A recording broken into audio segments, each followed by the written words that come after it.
What's going on, everybody, and welcome to another edition of the Barely There podcast with 4-Star Chicago Sports Guys. I am filling in tonight for Sean. He might join us a little bit later, though. Joined here by Kyle and Jason. How you feeling, fellas? Good, man. What's going on with you guys? Doing good, man. Doing Not good. too much, man. Long day. Ready to talk some Bears, guys. And Guys, we are almost there, man. We got one preseason game left. And this is when the days feel longer, right? And speaking of the Bears, guys, we got a lot to catch up on. If anybody hasn't read up, there's a lot of news from Bears camp, guys. Unfortunately, a lot of injury news. We also are going to talk about how this 2024 quarterback class adds up to the rest of the classes prior to them. And also going to do just divisional rankings, right, Kyle? Top to bottom. We're going to list first to worst, or are we just saying best from each conference? Yeah, we could do our rankings. All right, divisional rankings, guys, and that shouldn't be too long. I think we all can agree on who the best is in the NFC and AFC. Yeah, and all that and more, guys, after this.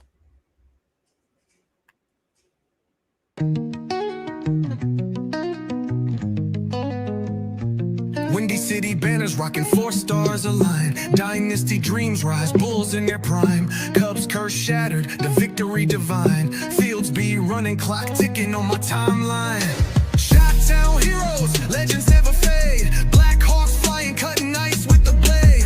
White Sox diamonds, the Southside parade. 4 stars shine bright, legacies they made. Mike with the crown, air rain, no dispute. Sweetness in the backfield, Walter in pursuit. What's going on, everybody? Thanks again for joining us on the Barely There podcast, guys. I am Brandon. Like I said, I'm filling in for Sean tonight. He might be able to join us, guys. I'm going to try to keep the same energy that Sean has, but that's damn near impossible. Kyle, I know you've got all the nuggets of news from today. There was a lot to talk about with this Bears team, and a lot of bad news, honestly, but we don't know how severe any of these injuries are besides Terrell Smith and Hankins. I think are the only two that we know for sure. Haven't heard anything about Austin Booker, Kyle. Why don't you go ahead and catch us all up on what the Bears reported today from camp?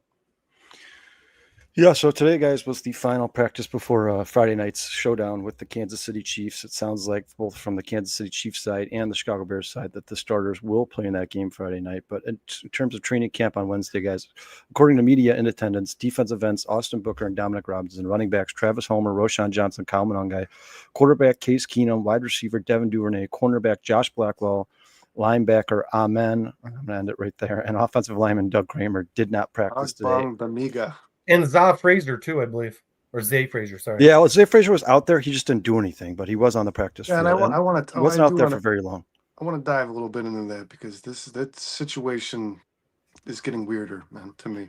Yeah, Dexter and Edmonds both left practice today, guys. Dexter was able to return. Edmonds did not return to practice, so the middle linebacker for the Chicago Bears. And then just for anybody who's forgotten or a quick update, you guys, but these teams must have their 53-man roster in by Tuesday at 3 p.m. next Tuesday. So you're going to start to see a lot of cuts in the NFL here pretty shortly. You'll probably, I think some of them already happened today. You're going to see more and more as the week goes on here.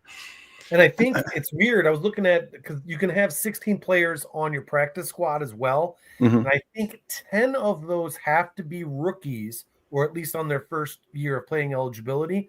And then the rest can be whoever you want. And you can have a 17th player that is part of like the international, pathways program that they have. So, maybe that Kim guy or, I don't know, somebody else they could just, pick up or. Yeah, that was the Canadian Eagle, wasn't it? That last year it was the Canadian Eagle. Yep. Yeah. And then, guys, Brad Biggs reports that the Bears have shown no interest whatsoever in signing running back Brian Robinson. They did sign a running back today in Royce Freeman, somebody the Bears have a history with. Like Brandon said earlier, Terrell Smith and Deion Hankins were both put on IR today. They are both going to miss the entire season. Surprisingly, though, for you guys, for Deion Hankins, he was limping off the field, but it was I think it's a shoulder injury that's going to keep him out for the rest of the season. So I guess he got hit in multiple ways in that play. He will not be playing for the Chicago Bears in 2025. They'd say he does have a chance to make the practice squad, though, if he does come off IR at any point. And then once again, the Bears and Chiefs have both announced they will be playing their starters on Friday night. So there will be some meaningful snaps in that game. But the breaking news from today, guys, 25-year-old Tyson Bagent signs a 2-year, $10 million extension with the Chicago Bears. He could earn up to a maximum value of $16 million based on contract incentive. So you guys tell me what you think about this contract. You like it? Do you not like it? Did you see this coming? Did you something you expected? What do you think, Jason? Lead it off, man. Listen, I think it's a good decision. It's the first quarterback that we've re-signed to a second contract since Jay Cutler. That should be an indicator for all you Bears fans on how bad our QB pickers are. But it is good. I think he earned it. I think that isn't just a message to him like, hey, good job. We appreciate your hard work and your ethic. I think it says that they believe he can run the offense if need be, if he's got to be put in there. He's got a 2-2 record as a starter in the NFL, so that's not too shabby as a backup. But I think it also sends a message to the rest of the team. If you put in the work, if you work hard, if you're a leader, you're putting in the effort, we're gonna keep you here. And I think that's kind of the MO for Poles here, because he really did that with Cole Kmet, who has been a leader on this team, and really I think is maybe one of the biggest leaders on this team. And they, DJ Moore got a big contract. They sign players that put in the effort and try really hard. I mean, it's pretty much how it works with Chicago now, which is how it should work, of course. But yeah, real quick, guys, I just want to say what's up to everybody in the chat. We got breaking news. Bruce here, as always. Dustin Jones is in the chat here. Squeegee's here. Bears fan for life. Phil is here. Ron's here. Nick Shelby's already joined the show. What's up, Nick? How you doing, man? Appreciate you joining the show today. Thank you so much for being here, guys. Please hit that like button if you haven't already. Vernon, what do you think about the Tyson Bagent extension? Is Nick Shelby new? No, he's actually a buddy of ours. Sean and I is from River Street. He's been here the last couple of shows now. He's become nice. What up, Nick? A faithful, loyal fan here. We appreciate you being here, Nick. Brendan, what do you think about the Tyson Bagent extension, man? Yeah, thanks, guys. Thanks everybody in the chat. Thanks, Nick, for becoming a regular viewer here, and we hope we can keep that moving.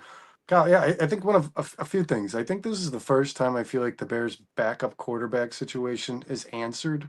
Even with Bagent on the team last year, it didn't feel like there was any certainty to who would be playing quarterback behind Caleb Williams. It's clearly that this kid has impressed Ben Johnson. And I love the contract, man. Brendan, real quick, I don't want to cut you off. Have you guys ever seen this name before? EV Warrior? No, I have not. I've never seen that name. EV What's Warrior. up? What's going on? Thanks for joining the show. Hit that like and subscribe button. Yeah, thanks for joining us, man. Appreciate it, Evie. This one's for you. It's super delayed today. You guys notice that? Everything I click takes like 4 or 5 seconds. Yeah, Evie, that's for you. Thanks for joining us, man. Please hit that like. Stick around, man. If you like the content, subscribe to it, guys. You can see when we got more content coming out. I like the contract, man. And I think the contract makes Tyson Bagent even more appealing as a trade piece. And I think that's important. I think Ryan Poles knew that. I think there are teams that are interested in giving Tyson Bagent a shot to being a starting quarterback. Now, I'm not saying to you that I believe he is. I think that there's teams that, just the same as the Bears, just don't have a verdict yet. Teams that could certainly do worse. One way or the other. Yeah. Like I said on our Monday night show, I think our backup quarterback is better than the Indianapolis Colts starting quarterback. And every quarterback on that roster. But, which by the way, guys, my God, Anthony Richardson's done. But I like it too, Cobb. I like that Bagent has clearly needed to work a little harder than probably the rest of the NFL class to get where he's gotten. He's a Division II quarterback. He played his ass off. I mean, if you go back and look at his Division II numbers, it's astronomical. He's like the best Division II quarterback, like far and away. Yeah, far and away, Jay. I mean, he blew everybody else out of the water. So he needed to do that in order to give himself a shot in the NFL. He did that, and he needed to show out in order for the Bears to retain him. Give him, like Jay said, give him the second contract a quarterback's received since Jay Cutler. It's huge, man. I mean, this kid's story just keeps getting better. You could make a movie today out of Tyson Bagent with the final scene of the film being him getting the $10 million, right? I mean, he's there. Whether or not this guy ever plays a snap as a starting quarterback in the NFL, he achieved clearly, from what it sounds like, more than anybody in his family ever has for his family. I think that was what drove him.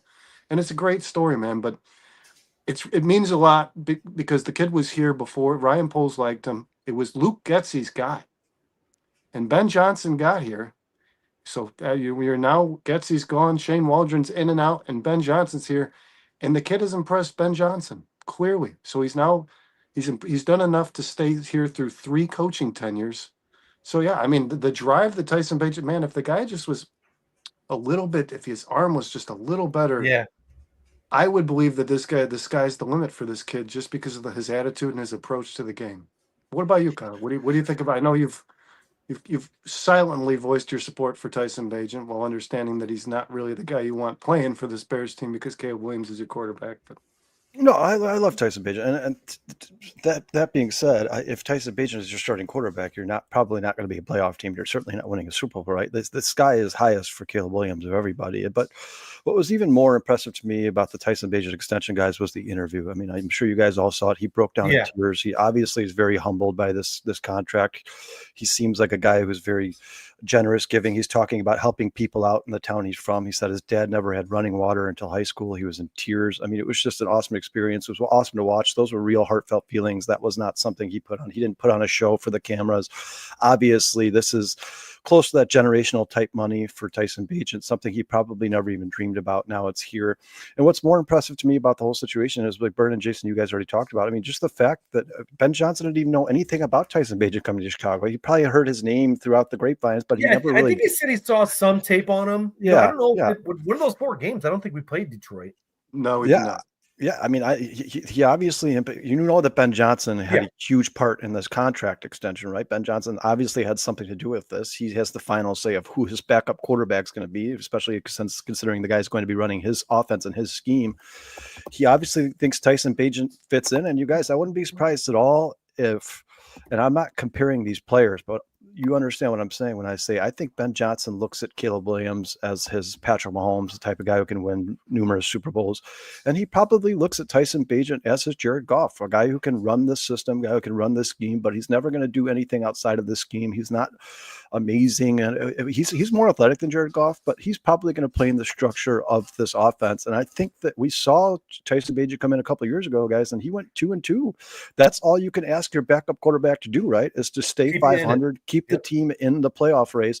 And I think that Tyson Bagent's only going to get better the more comfortable he gets in this offense and the more comfortable he gets with Ben Johnson. I think the sky's the limit. Because he's going to get coached and developed like the whole team is. You said this before. And it's amazing. Everybody's getting better because they're actually getting coached. Oh my God, it's a miracle. It's crazy. Yeah, we're seeing the result. I agree, Jay, and we're seeing the results of that very early.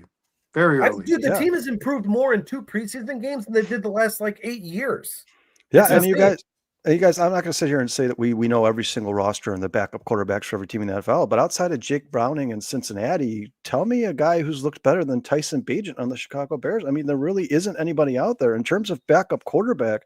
I think the Bears got the Falcons have a decent situation. But, Kirk Cousins, but Kirk isn't going to want to be there because he probably wants to start. The thing that is surprising to me, guys, and I'm not saying it can't happen because obviously he could still be traded, especially with this contract. You get a starting quarterback in the NFL for $5 million a year. He could obviously still be traded, but he has said numerous times that he wants. What's up, Swaggy?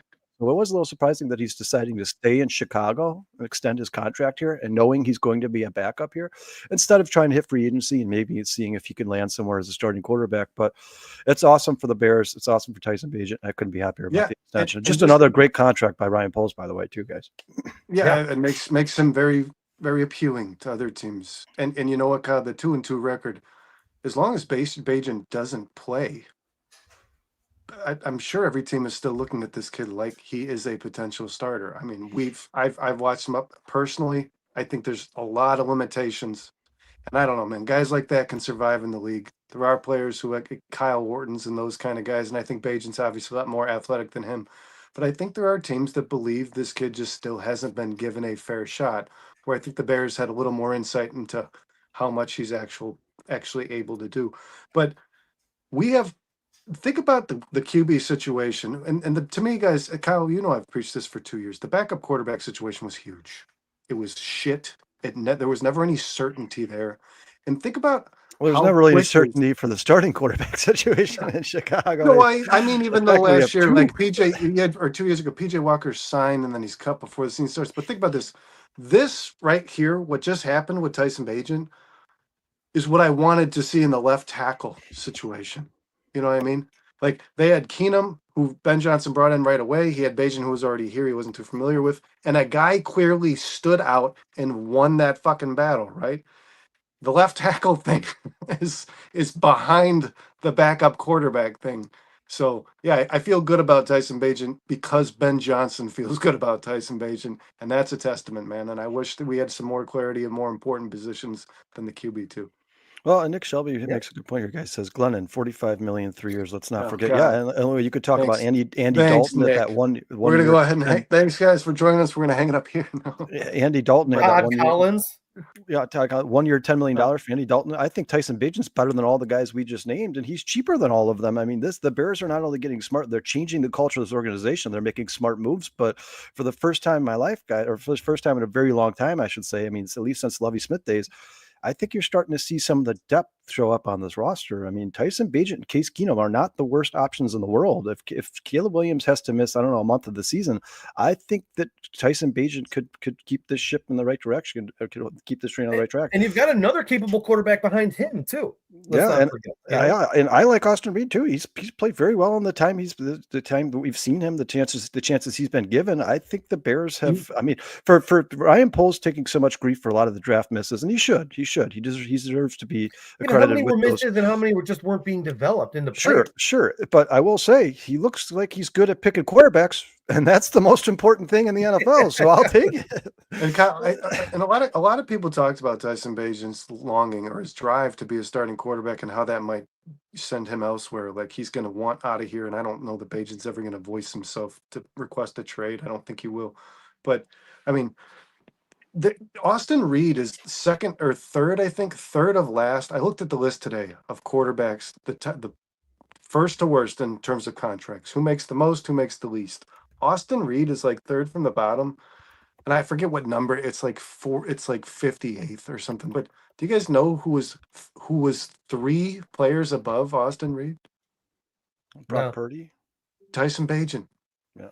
And that's Brock just Purdy's crazy. Brock Purdy was down there before his extension. He was like number 56. This before today's contract, Tyson Bagent was only 3 quarterbacks ahead of Austin Reed. So this was not only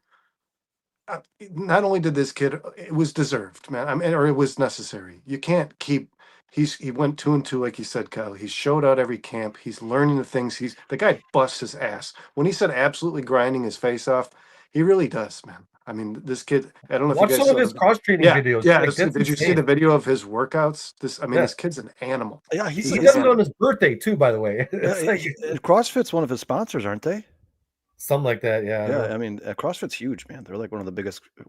But he's done in the United States of America right now. He's done everything to subtly send the message, "Pay me more." And I'm glad Ryan Poles and Ben Johnson were keen to that, and they got it taken care of. Kyle, is there anything else? Any other nuggets from Bears news though today? I think Kyler Gordon's back. Can we? Yeah, Kyler Gordon practiced in limited fashion as well today too. I should have put that in there. We talked about it on Monday, guys. We didn't know for sure that it was a season ender, but this Terrell Smith thing is, like Dustin said on Monday, it's a bigger deal than most Bears fans are going to treat it as, right? I mean, absolutely. He was the number one corner in terms of depth. He was the number one. This is a position, and this is a position where depth ends up on the field. Yeah, I mean, Terrell Smith is not just if somebody gets injured, he's going to. No, I mean, you're going to have Terrell Smith, Tyreek Stevenson, Jalen Johnson on the field at the same time. Yeah, it's rotational. The defense is all rotational, excluding maybe the middle linebacker. The entire defense is rotational unit. So you lost a guy who's going to use all of these guys. So you lost a guy here who was going to play some quality minutes for the Chicago Bears. Now, they have an answer already. We've been seeing it in camp. There is a guy who stood out, especially in man coverage, even more so than Terrell Smith, and that's Nahshon Wright. But now you are a little thinner. Now the injury is a concern. You know, Terrell Smith was your fallback guy, and now you might be in a little bit of trouble. I don't know, Jay. What do you think? Do you think how severe do you think? How much of an impact do you think this Terrell Smith injury could have on the Bears? Well, it could be huge. I mean, I hope it's not, but it could potentially be big because you're right. The depth kind of isn't there now. We have some guys there, but Jalen Johnson. I think he's dealing with something right now, isn't he still? So I think they were kind of holding him off because he's too important of a player, to be perfectly honest with you. But what if one of these guys gets hurt? What if Brisker gets hurt again? I know he's a safety, and you can maybe replace a safety a little bit easier than a DB. But man, it does concern you. Because really, honestly, I don't see very many depth issues except for maybe running back now on the offense. But we have a couple of spots here where there's issues. Defensive end, we're not really sure how many guys we got there that are going to be serviceable. Linebacker seems like we maybe have it answered, but we don't really know for sure.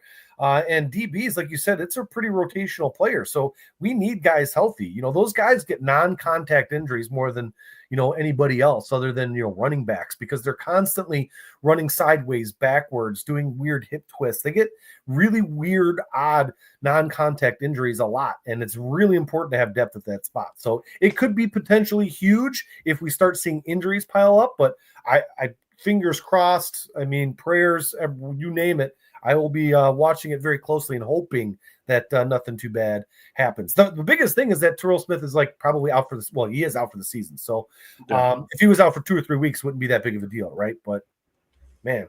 Oh, and you guys, Ron says, should the Bears sign a cornerback and free agent? Ron, they did actually sign 3 corners before the Bills game on Sunday.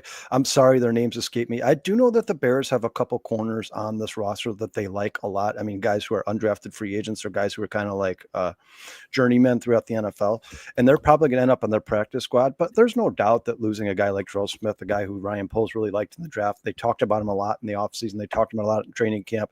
This guy was, like Brandon said, was going to be a major piece on this roster. He was going to be rotational piece for the defense this season. I know Dennis Allen liked him. I know I've heard people say that Terrell Smith's better at his own defense than he is man-to-man, but we really haven't had a chance to see that because we hadn't seen much of Terrell Smith this offseason. But this is definitely a concern for the Chicago Bears. I mean, this was supposed to be the strength of this team coming into the season, and I believe that the wide receiver room has probably taken over as the strength of this team. But even still, the secondary is the strength of the defense. There's still question marks on the defensive line. There's still question marks at the linebacker room. But the secondary was supposed to be the I guess you'd say staple for this team, the cornerstone for this defense, and the thing that carried them into the playoffs, or at least a winning record, or at least improved this season. And now you're talking about losing depth this early before we even played our last preseason game. If the Bears sustain another injury in the cornerback room or in the secondary, this could be a really, really, really bad look for the Chicago Bears if they don't go out and sign somebody who's like actually a good player. I'm not talking about Trey Flowers, because I don't know if you guys have been watching him or not, but he has not looked good to me in any way, shape, or form. He looks preseason. He looks old. Yeah, he looks like a guy who's been kicked from team to team because he doesn't belong in the NFL. Trey Flowers had his seasons. There was a span of his career where he was a very effective player, but those days are behind him. The cornerback thing to me, and Kyle, I actually still believe this is the team's strength. I do. I think when Jalen Johnson, Tyreek Stevenson, Kyler Gordon, Nashawn Wright, Brisker, Byard are all in the field, that you got a really solid unit. And listen, ESPN for sure. But if Kyler Gordon's already dealing with an injury, Jalen Johnson's dealing with an injury. If you lose one of those guys, Zay Frasier, your rookie. Yeah, no, because you're right, because you have Nashawn Wright, you have Kyler Gordon, then you know who you have on the outside, Stevenson and Johnson. Terrell Smith was your immediate fallback. I mean, if anybody suffered an injury, he was the guy. And now we're talking about 3 guys they signed today, or whatever you said, Kyle, and a couple of these names we've seen in the preseason games, like Cook and I know McLeod, and Nashawn Wright. But who the hell knows? I mean, that's so deep in the Bears, in this positional room. Who knows how much the Bears have on this guy so early before the season? You know what I mean? Who's the best of that bunch? Now they got to see this whole 3rd preseason game, man. I would have my backup corners playing the whole game. I would have those fourth corners. And Vernon, like we talked about to open the show, you guys, Josh, they haven't said the reason why. No news has come out about it, but Josh Blackwell did not practice today, so he's obviously dealing with an injury, unless he's got something personal going on. But you're talking about yet another corner who was the immediate backup to Kyler Gordon in the nickel spot. It's Josh Blackwell, then it's McLeod. And now all of a sudden he's dealing with an injury. I mean, these guys are dropping like flies. And at some point, the Bears are going to have to shore this up because, like you said, Brennan, this should be the strength of this team, if not, or this defense, if not the entire team. And like you said, Brennan, the starters I have no problem with the starters at all. I love Kyler Gordon. I like Tyreek Stevenson. It's a very good. I think Tyreek Stevenson's going to get better this season. And obviously, Jalen Johnson is probably the best Chicago Bear. Jaquan Brisker doesn't get enough credit when he's on the field. I think he plays at a Pro Bowl caliber level. And then you have your consummate professional veteran and Kevin Byard. But if any of these guys get hurt, you're talking about guys that weren't even on this team, 2 months ago, maybe stepping in and playing a big, meaningful snaps for this team, a big role for this team. It's certainly something to keep your eye on. And I agree with you, Brennan. If you're watching this game on Friday night, guys, if you're sitting down watching this Bears-Chiefs game, keep your eye on that offensive tackle position, keep your eye on that outside linebacker position. But now you should start worrying about who's going to be, how the depth chart's going to play out for the cornerbacks and safeties for the Chicago Bears for sure. And we learned today, Dustin shared with us guys a mock draft. I think it was ESPN's, and the Bears were taking a corner in the first round. And then I also read the positional rankings. I don't know if you guys saw that. They ranked every position, every unit, 1 to 32, all teams. And the corners, the DBs on the Bears fell 8th, which is a little further back than I would place them myself if I were to rank all the DBs in the league. But I would probably have them like maybe 5th, maybe 6th. I would put them at 3rd. I mean, outside of Baltimore and Denver, I don't. That's what I mean. I mean, there's I not can't too think of many another teams team who that has a should- better Seattle's secondary than got- the Chicago Bears. Seattle's got a really solid. Yeah, they're good, but they're young. And Not there's a still lot unit of though, not a development to do. whole. Detroit has a really solid. I don't know, Kyle. I think the Eagles might be. I don't want to get too far off the side. I think the Eagles might be the best after drafting Andrew Makuba. Andrew Makuba. I think, guys. I've said this in a text a few times to Dustin. It's my bold claim of the show. I think Andrew Makuba might be the best player from this draft class when these guys are a couple years in their careers. I really do. I don't know if you guys saw, he had a pick 6 and a fumble recovery in the one quarter that he played in the last preseason game. I mean, this guy just makes fucking plays. Yeah, Bert, I agree with you. The Eagles could definitely be in that conversation. But when it comes to teams like the Seahawks, and then Cooper DeJean he's a rising star.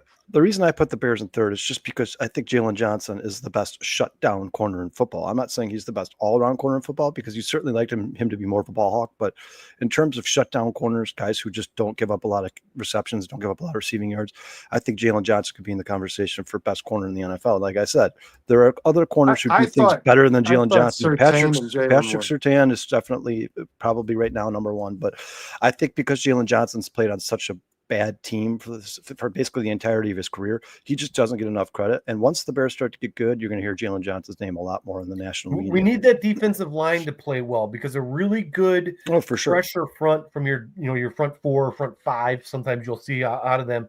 That's what's going to really help those cornerbacks and those safeties, which are all going to be on man. It's all like 60% man coverage in Dennis Allen's defense. So which guys are on an island, which is really why we should be concerned if injuries start creeping in, because a rookie going up against Justin Jefferson or Amon-Ra St. Brown or Jordan Anderson when he's back, or I don't think Green Bay's wide receivers are that great, but there's a couple in there. Listen, man, it's very, very important in this defense, but I think it really starts with that defensive line. And if we can get pressure and sacks like we really weren't getting last year, it's going to make everything else easier. Yeah, it certainly makes life easier for the corners and safeties if you're constantly getting pressure on the quarterback's face, and that remains to be seen, right, guys? I think that's one of the biggest question marks on this team, right? The defensive line. I mean, we know that the defensive line doesn't have the Myles Garrett, the Trey Hendrickson. That guy is not here, right? But we also know that Dennis Allen is very good at masking and disguising blitzes, and he gets after the quarterback regardless. Dennis Allen's never really had that guy. He's never had a Myles Garrett. He's had really good guys like Cam Jordan, but he's never had a guy that I consider like top 3 in the NFL, like a perennial first by ballot Hall of Famer type guy. And he's still had a lot of defenses that got a lot of pressure in the NFL.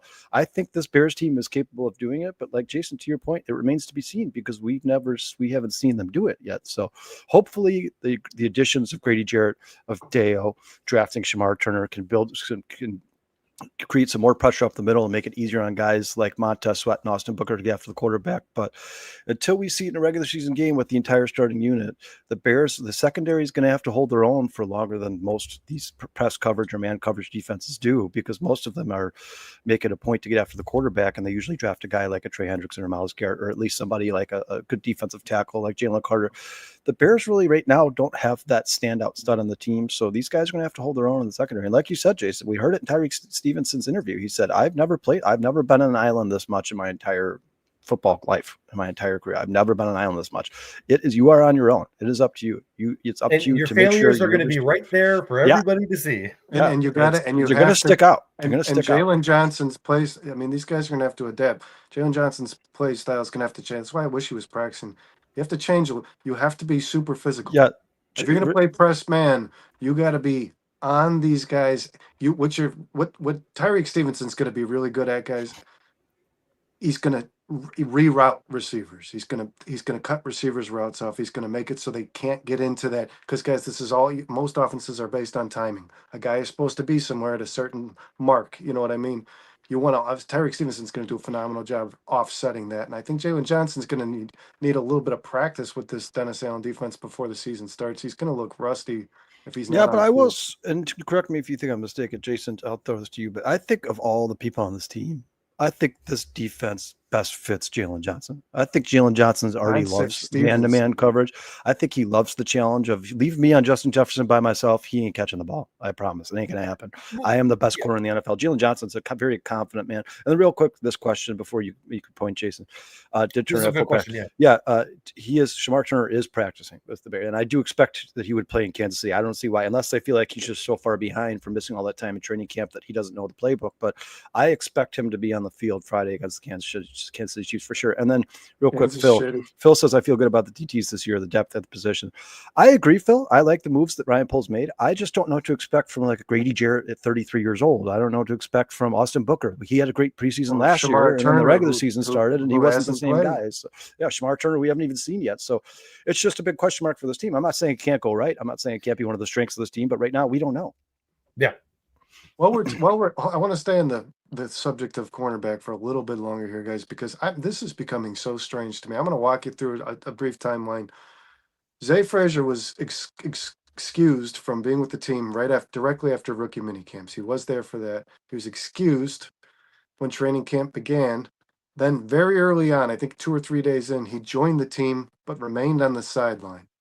Then he practiced a little bit, missed the preseason game, and today he was out there again and not practicing on the field. Kyle, what the hell is going on with this guy?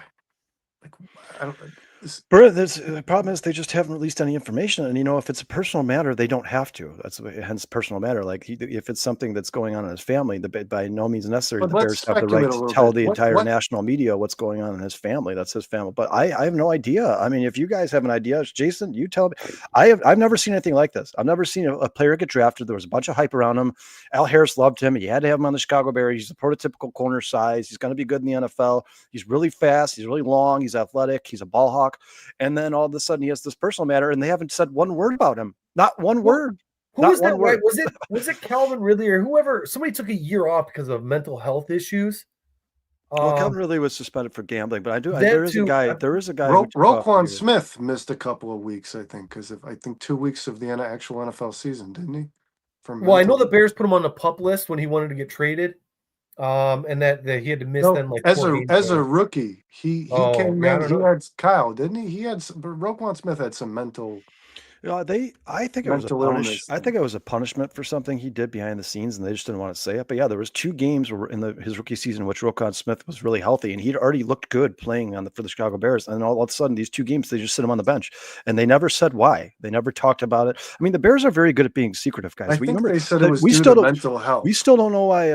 What's his name? Who was the defensive coordinator that Matt Eberflus originally brought here? What was his name? Alan Williams. Yeah, Alan Williams. We still have no idea what he did that got him fired. We've heard speculation. We've heard rumors. We've heard that he might have been selling painkillers. We heard that he might have been involved in child porn. And I'm not speculating, guys. I'm not saying. I'm not saying any of this stuff. But guys, this is something the Bears have always done. They've always been really good at hiding what's ever happening internally with this team. And I don't think you're ever going to know what Zay Frasier was going through. I really don't think. I don't believe unless he opens up about it. Yeah, unless he talks about it on his own, that's never coming out. That will never come out. And the same as it was Nate Davis, who he had a death in the family, and then they said something happened after that. We never figured out what that was either. What's concerning to me, man, is usually when somebody has a personal issue and they are excused, they're away from the team. You don't often see a player there, right? No longer, because they brought him back to practice. There was like personal issues, they're behind him. He's good to go. He's there, and he's not on the field, and there's no reported injury. I mean, this is just. I thought when Sean texted me, I was reported he's actually been back at practice. I was like, oh, thank God, because this was one of the guys we were all excited about. Had a lot of promise moving forward, possible starter in the future. Somebody I think the Bears plan on leaning on. And now I'm like, this is bad. Kyle, Jason, correct me if I'm wrong. Whenever something like this is going on, the result is bad. And Typically, I don't yeah. mean what's happening. I mean like what happens with Zay Frasier moving forward as a Right, when football he comes player. back. Right. Like when Nate Davis we were all excited because he had a good season in Tennessee. He came here. I was texting you guys, something's wrong. We heard his mom passed. But when he came back, I guess he was really not practicing at all with the team until the season actually started, but still given a starting job. And it was bad. It's almost always bad. These things end poorly. Well, look, if it's a personal reason, like something to do with a family, those are usually pretty fairly tragic, and everybody handles grief in a different way. It could be a parent or a sibling in the hospital in hospice. It could be maybe he's got a kid who's got like a heart defect, or they're in the hospital. Reason why he can't practice. It could be mental health. I don't know what it is, but I can tell you this: I think if it was something character wise, I think this coaching staff would say something. It maybe not to us, but by way of, hey, you're not on the team anymore. You know what I mean? So I think it probably is a legitimate personal issue, and all you can do is really speculate, and that's what makes it tough because your brain just goes in a million directions. How bad can it be? I'm hoping and I have faith, Brandon, that maybe this staff can manage, the comeback a little bit better than maybe coaching staffs have in the past. Well, they don't need to rush. He's a rookie after all, so he's still got a lot to prove no matter what, even if he was healthy and in practice and doing fine. He'd still have a lot to prove. Yeah. Ron asked us real quick, guys, is Frasier even going to make the team? Ron, I think I think if he wasn't, he'd be gone already. Yeah. And I also think with the injury to Terrell Smith, I think he might be your next best option without even seeing a kid play yet, man. I don't know. McLeod and Cook and these guys, they don't look phenomenal to me. They've been on the field. Nothing stands out. They look like they could maybe do the job if they're surrounded by good players. But Nationwide looks all right. Frazier's, by all measures, an eventual starter. So I'd like to see that kid on the roster for sure. And guys, Squeegee says Frazier's absence was excused and he was handpicked by Harris Hillstick. I agree with you 100%, Squeegee. He's super tall, very long. I think they still think this guy is potentially going to be a starter in the NFL at some point. But yeah, I mean, I agree with everything you guys said. I think this coaching staff will probably handle the situation better than the previous coaching staff did with situations like a la Nate Davis and stuff like that. But I think at the end of the day, Vernon, you're also right. Like missing time is certainly not beneficial to him in any way, shape, or form. And like Jason said, he's already a late round pick. It's not like this guy was a first round draft pick and they're like, yeah, well, we have to wait. Well, wait. I mean, this guy it was going to be hard for him to find playing time for the Bears to begin with.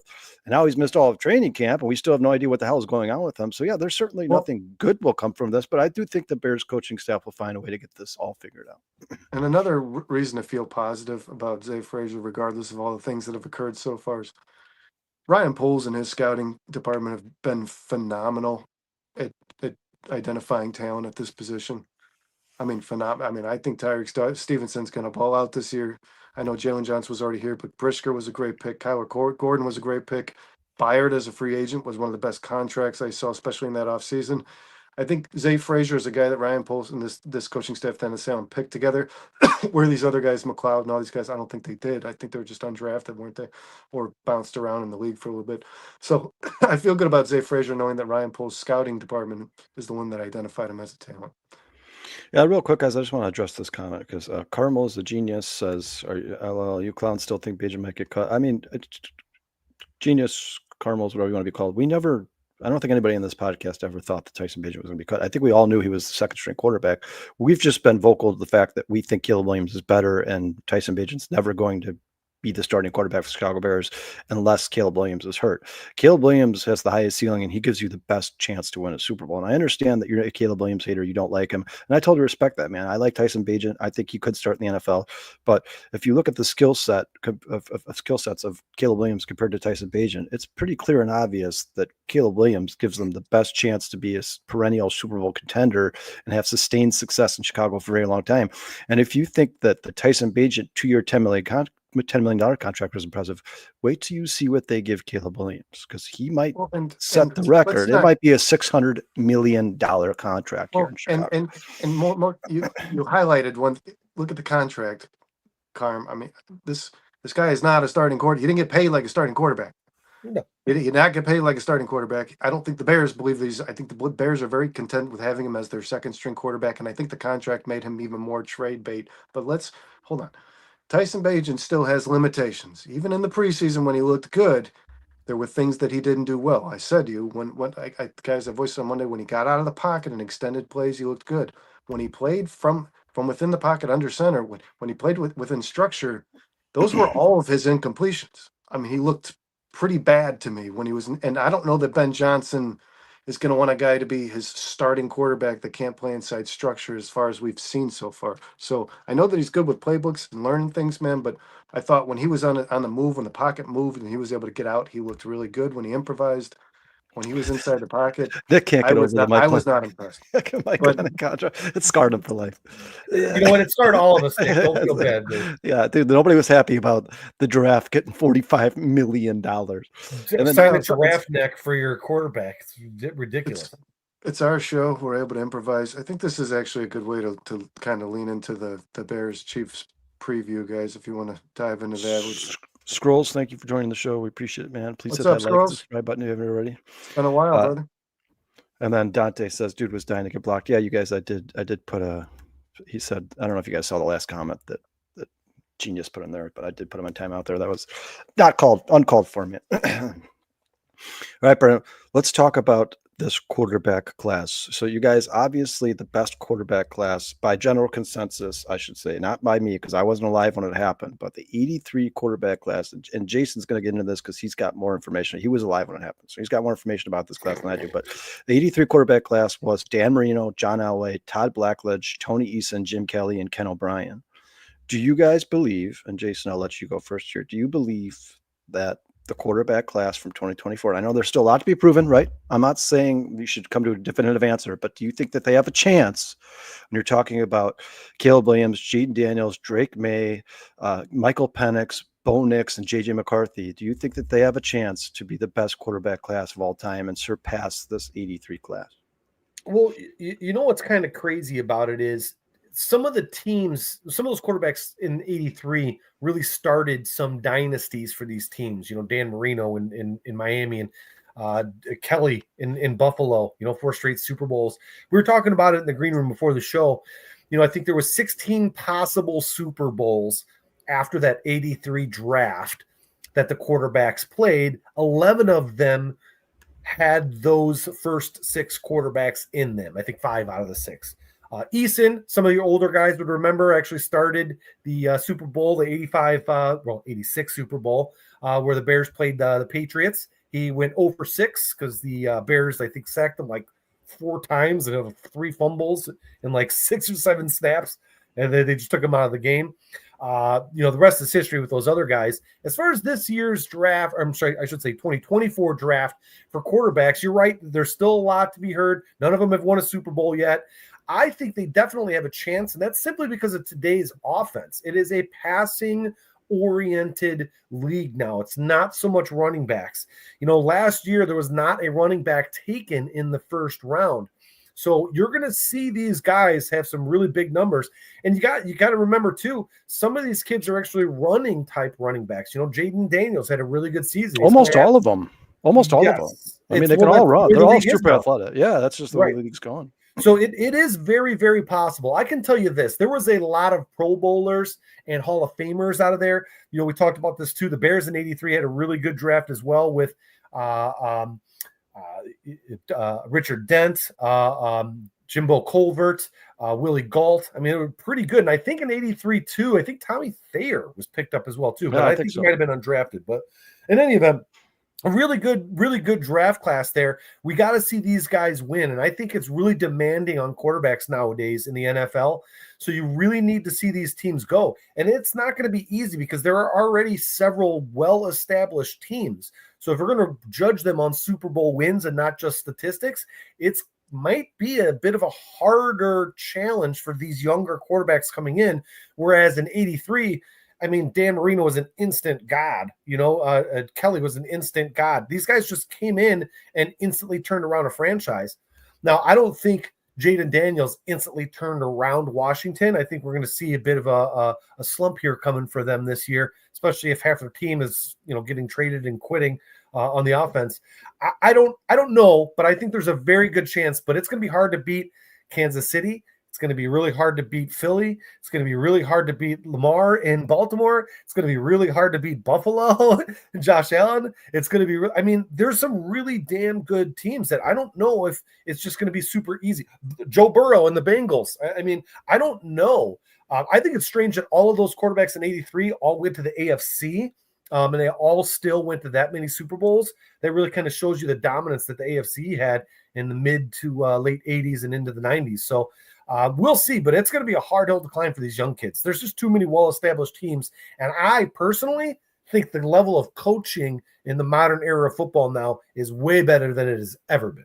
Yeah, and real quick, Bears fan for life, he put up a good pointer. He said all those QBs, with the exception of Easton in 83, are in the Hall of Fame. So you're talking about, I mean, that by far right now is the best quarterback class of all time. Point. Real quick, guys, it looks like we have another joiner here. I don't know if I've seen, please forgive me if you've been in here before, but Steve 34 Bears says, we know Tyson thinks he could be a starter in this league, but he chose to stay here. It tells you a lot about what he thinks about Ben Johnson means to this team.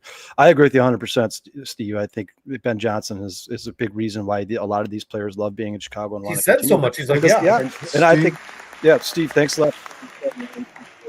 That's for you, Steve. Thanks for joining us, man. If you haven't already. And Steve, I think it's a really good point, because I think guys like Tyson Bagent and Caleb Williams believe that Ben Johnson's going to make them look better than they ever have, and it's going to earn them more money, right? And this isn't going to be the last contract that Tyson Bagent signs in the NFL. He's going to sign another contract after this, and if the only time he's on the field is under Ben Johnson, he's probably going to look like a pretty damn good quarterback, and it's going to earn more money. So that's a very good point. Bernard, what do you think about these quarterback classes? And real quick, guys, I just want to get to this comment. Swaggy McNolegs, which I love that name, by the way, guys. Yes, it is great. That's a fun question. Still hell of a ceiling. Don't you dare. I'm at Spencer Radler from that 2024 class. He also said, I think he was. I am Swaggy. I am 100% with you. Was he the one? Somebody in here said that. Dante Purifier. This is the comment I was looking for, guys. He says that 83 class was a monster. 24 class might be better. So another thing we have to, if you're talking about comparing not just the quarterbacks, but 83 to 24, I mean, that was one of the best receiving classes in the history of the NFL as well. You're talking about Malik Neighbors, Marvin Harrison, Rome Odunze all in the first round, and the list goes, Brian Thomas Jr., the list goes on and on and on and on. So, Brennan, where do you stand on these two draft classes? Well, I think if you're a person who measures success in championships, which I tend to do, so I don't want to stray away from the way that I judge players and teams in general, I would say no. I don't know that even with more, there's even more players in this 24 class than the guys we were talking. We're talking about 4 players really from that 83 class.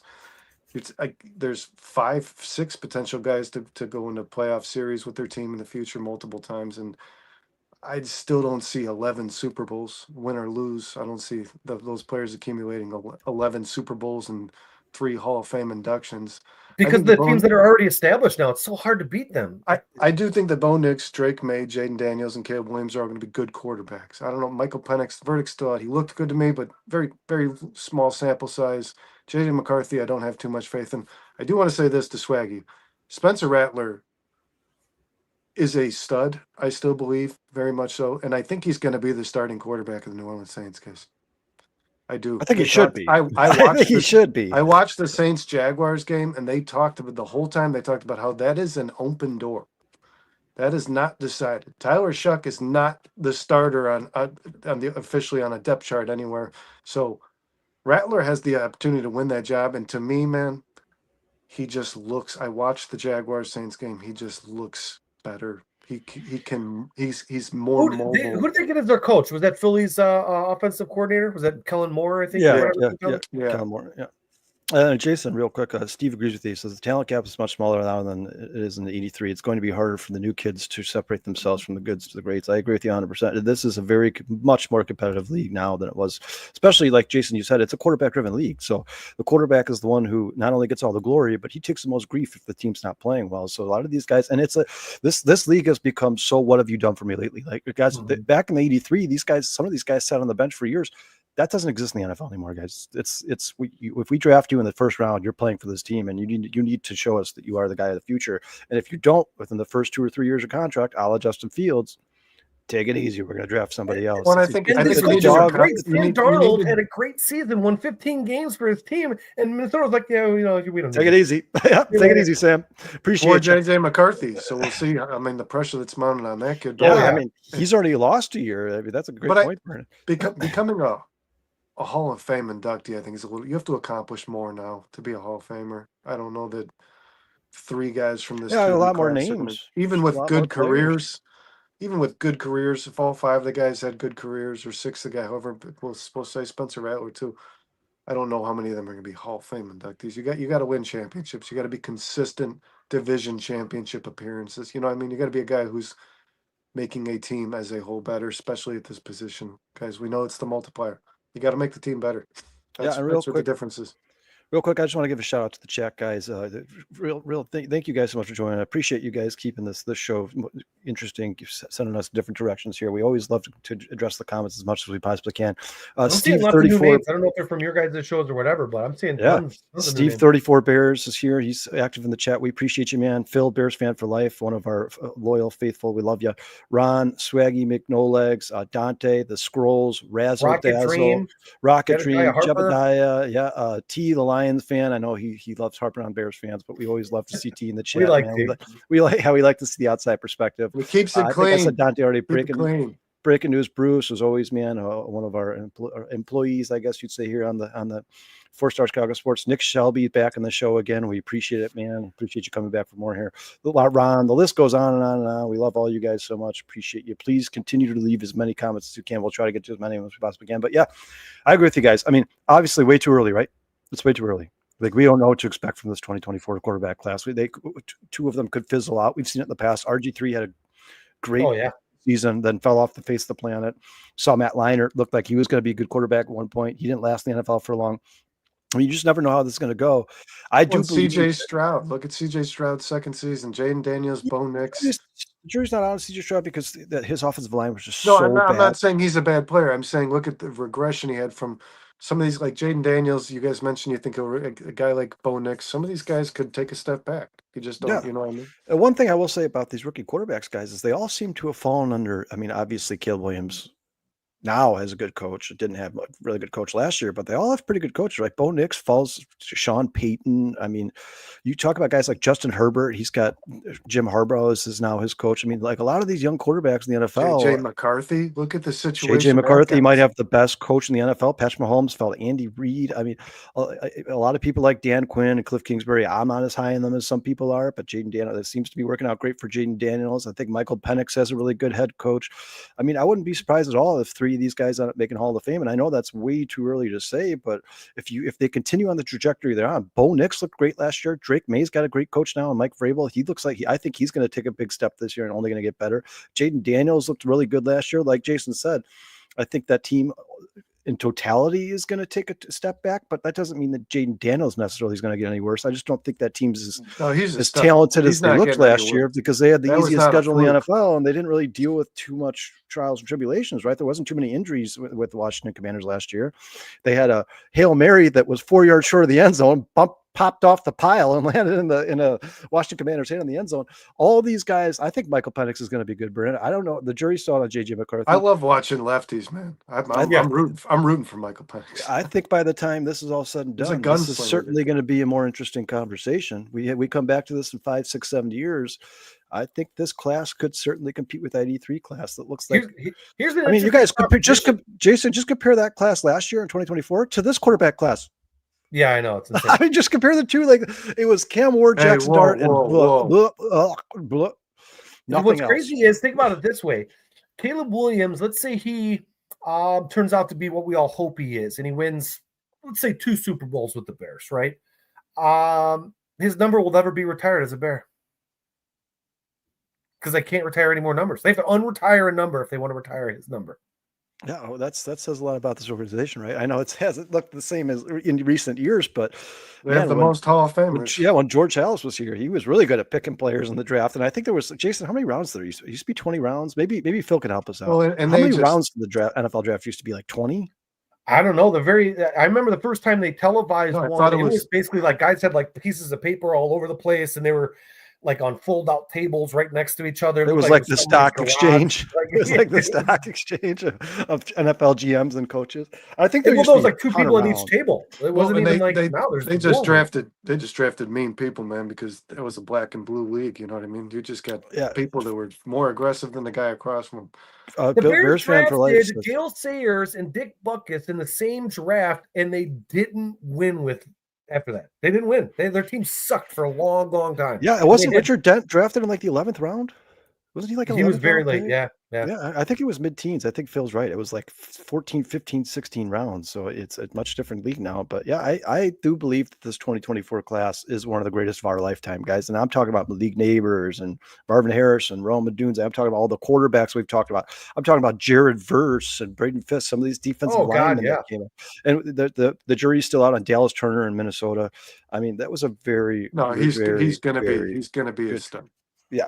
That's a very good draft in 2024. Well, and real quick, while we're on the quarterback thing, me and Dustin texted about this a little bit, but I kind of want to have a conversation about it. We talked about C.J. Stroud, we talked about Jaden Daniels and the rookie seasons they had, and we kept following it up or preceding it with like the exception to the rule or the fringe. Like, I think Cam Ward's gonna have a really good year, and I think that this rookie quarterbacks having historical years, like Jaden Daniels in regards to how far his team went, and C.J. Stroud did in regards to how much the numbers that he threw, and Patrick Mahomes as well in his first full season.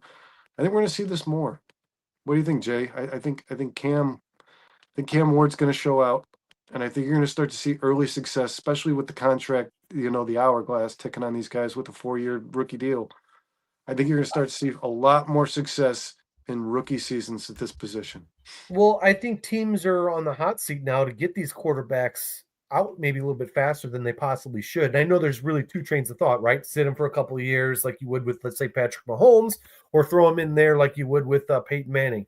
I mean, whatever works. That's the real answer. I mean, if it works, then it was the right answer. If it doesn't, then it was the wrong answer. But I think teams, because the way the NFL is, we need to score because that's what brings in the fans, especially the younger fans. We need not just scoring, we need high scoring. We need the deep ball. We need, a quarterback that can run. We need all these things. And it almost isn't about the wins. And I think sometimes they do rush. And I think it's fans too. We rush these young players and expect them to be phenomenal. And basically what it results is calculus. I mean, if you see these playbooks and just the names, to remember a play call, somebody says it once in your helmet, maybe twice, and then that's it. Now it's already, the clock is ticking. You got to go relay that message clearly to your team and then go up there with 60, 70, 80,000 people screaming at the top of their lungs. You may not even be able to hear them if you're in Minnesota. I mean, and we expect like a 22-year-old to just figure all this shit out, dude. Like, it's probably going to take Cam Ward some time. I think he's going to be good. And I think in a year or two, Tennessee is going to look pretty good. I think Pollard will probably be out by then. They'll be looking for another running back, but that offense is probably going to be pretty good. Their defense, I don't know, but Tennessee is somebody to look out for sure in the AFC. An up and comer. Yeah, and another thing we really haven't talked about is the pressure of these teams to win a Super Bowl while their quarterback is still on a rookie contract, right? Because when your quarterback's on a rookie contract, then he starts to get cut. I mean, it's such a small window because you got to give him a year to get used to the NFL, right? To catch up to NFL speed, right? And learn the playbook, like you just said, Jason.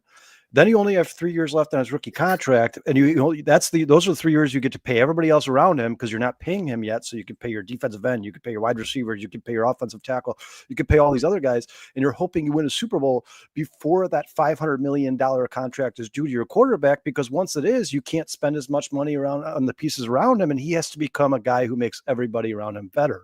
Right. So the pressure of winning a Super Bowl before you get off that rookie contract has become immense in the NFL. Well, Kyle, do you believe that there's any merit to what? Do you think that like I said, I think the fringe case or the exception to the rule, C.J. Stroud and Jaden Daniels, and the way we've talked about the early success and how it's just not very common.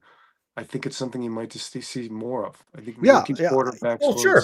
Yeah, you'll see more of it than you have in years past for sure, especially if you're talking about the 80s and 90s. But I still consider it right now, in 2025, to be the exception to the rule. Like I don't expect I don't expect Cam Ward to throw for 4,500 yards, 35 touchdowns, and make it to an AFC championship game. But yeah, you do, and like we've been talking about. Not only do we expect good years out of these young quarterbacks because, well, first of all, the collegiate levels become much more advanced. They're basically running NFL offenses, so their transition shouldn't be as tough as it used to be. And on top of that, like I said, I mean, these guys, you're under so much pressure to win a Super Bowl within the first 4 or 5 years of that rookie contract for the quarterback. And not to mention, you guys, everybody's just getting more athletic, right? Like, I mean, look at all these guys, and look at these receivers, look at these running backs, look at these tight ends. Like, they're making it so much easier on the quarterback. 6'4" running backs that can run. And I wanted to lean. I run a 4.4 is not all that uncommon anymore. I still think it's the exception to the rule, though. I still think it's for Jaden Daniels to go to an NFC Championship game. It's still the exception to the rule. To me. Now that might change in a couple of years, but I don't expect that from many rookie quarterbacks. I certainly wouldn't be like down on Cam Ward if he didn't make it to the AFC Championship, right? Like, I wouldn't compare his rookie season to Jaden Daniels. I think, Kyle, I think it starts nowadays. You start at a much earlier stage in life. If somebody sees potential in you, I mean, that's it. You just thanks, Phil. Moving forward. That's your life. Like, these kids start very young, and they dedicate everything to it. And the people who believe in them, the coaches throughout their high school days, college days. I mean, that's all you do. This is the grind, man. This is what you focus on, nothing else. But also, man, these NIL deals are starting to keep players in college a little longer. They have no rush to go to the NFL when they're making money. So you're seeing guys like Jaden Daniels and Bo Nix and Michael Penix, players who played 5 years in college, throwing 1,500 pass attempts to 1,500 to 2,000 pass attempts, finding success early because it's almost second nature to them. These guys have played so much football, and the NIL deal makes it more appealing to stay in college and develop yourself one more year. And then by the time these guys are after 5 years, 6 years of college football, they look like pros. They really do. And that's a good point, Brandon, because you're going to get more reps in college, and they're going to come out more ready. So that's a very good point. Right. And then you look at Anthony Richardson and Mitch Trubisky and JJ McCarthy, these guys who are in the 300 to 700 pass attempts range, and look at the result. It's not even like they should have been a bad player. Like Mitch Trubisky, who knows? Who knows if Mitch Trubisky plays 4 years in college, what the hell that kid might have been? Because there was clearly a potential there. You know what I mean? Yeah, and another thing we haven't talked about at all is the fact that sorry, Kyle, real quick. Do you know what Anthony Richardson threw in college attempts? He threw like 323 pass attempts in his college career. I'm not exaggerating that. He doesn't throw that much in the NFL. He doesn't throw very much in the NFL. And another thing I think Jason touched on it earlier, but we haven't really talked about, is the fact that you guys, these quarterbacks have higher expectations because all of the rule changes favor the offense. They all favor the offense. Said that earlier. You can't touch receivers. You can't hit the quarterback. You can't. Phil's always on top of his shit, man. He did correct. By the way, he said Richard Dent was drafted in the 8th round in '83. You guys, something I want to get to here that's going on in the chat. I just think it's hilarious. Steve says George Halas also kept the Packers alive with a loan to keep them from going under. You're welcome, Cheeseheads. That's absolutely 100%. He did that a couple of times. Yeah, and you know what's funny, Jason, is Jason's the one who said, Steve, he did that more than once. And then Steve says, they should love us. And Squeegee follows it up with, damn, if only George Halas was broke that day and he couldn't pay for the Packers to stay alive. Yeah, it's not just the Packers, guys.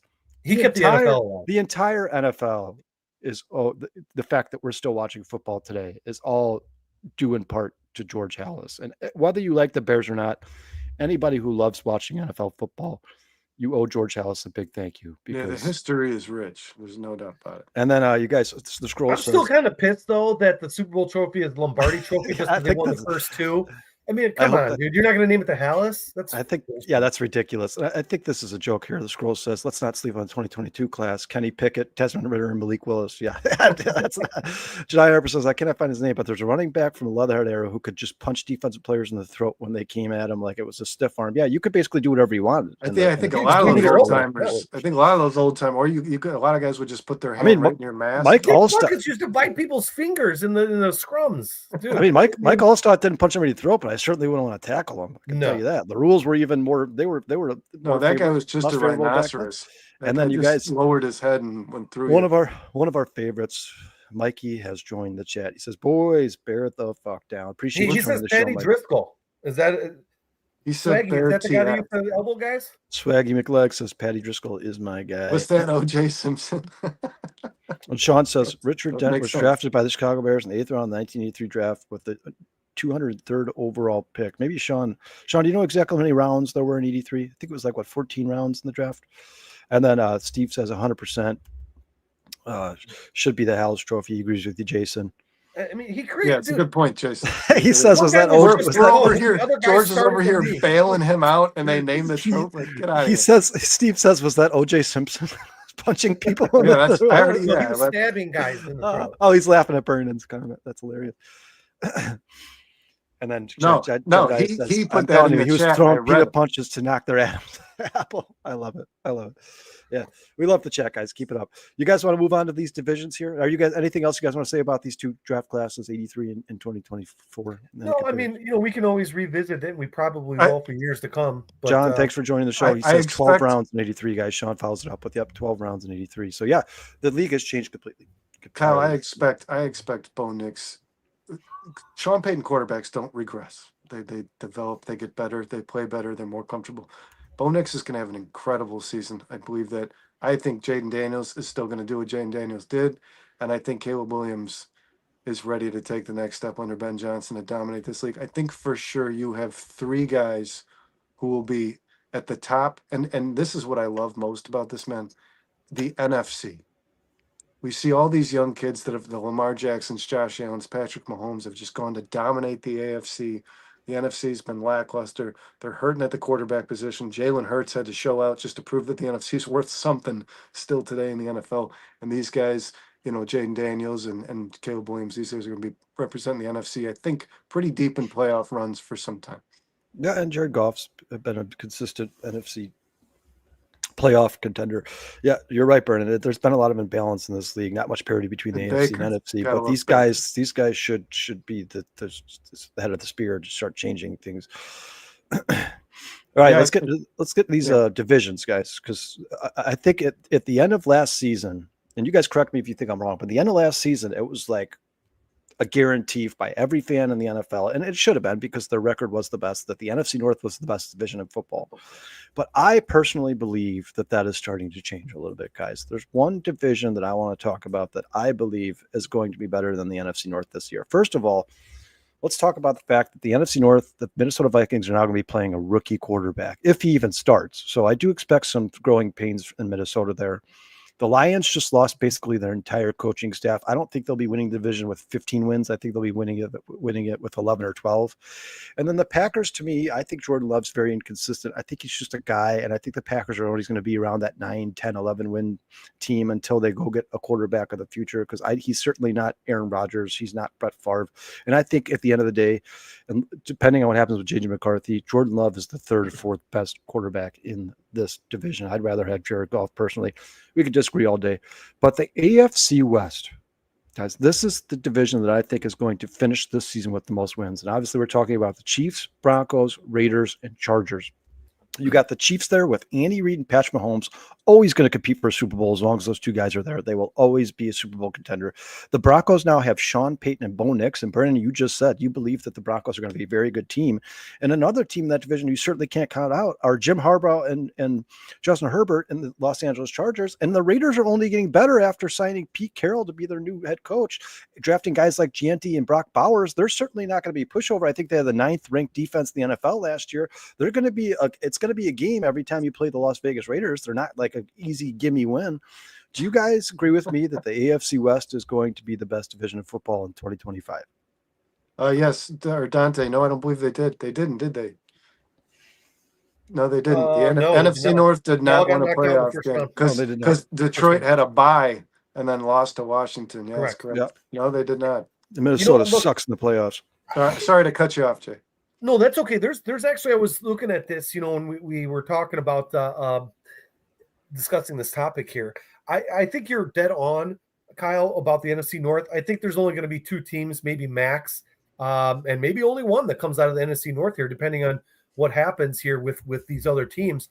I think the NFC East could potentially be a very good division this year. And then over, in the AFC, Man, the AFC West is great, but the AFC North is not something to shake a stick at either, dude. You've got Baltimore and Cincinnati, and the Steelers always seem to make the playoffs. Now, I mean, the Browns are hot garbage right now, but you have 3 really good teams in there that can make it into the playoffs.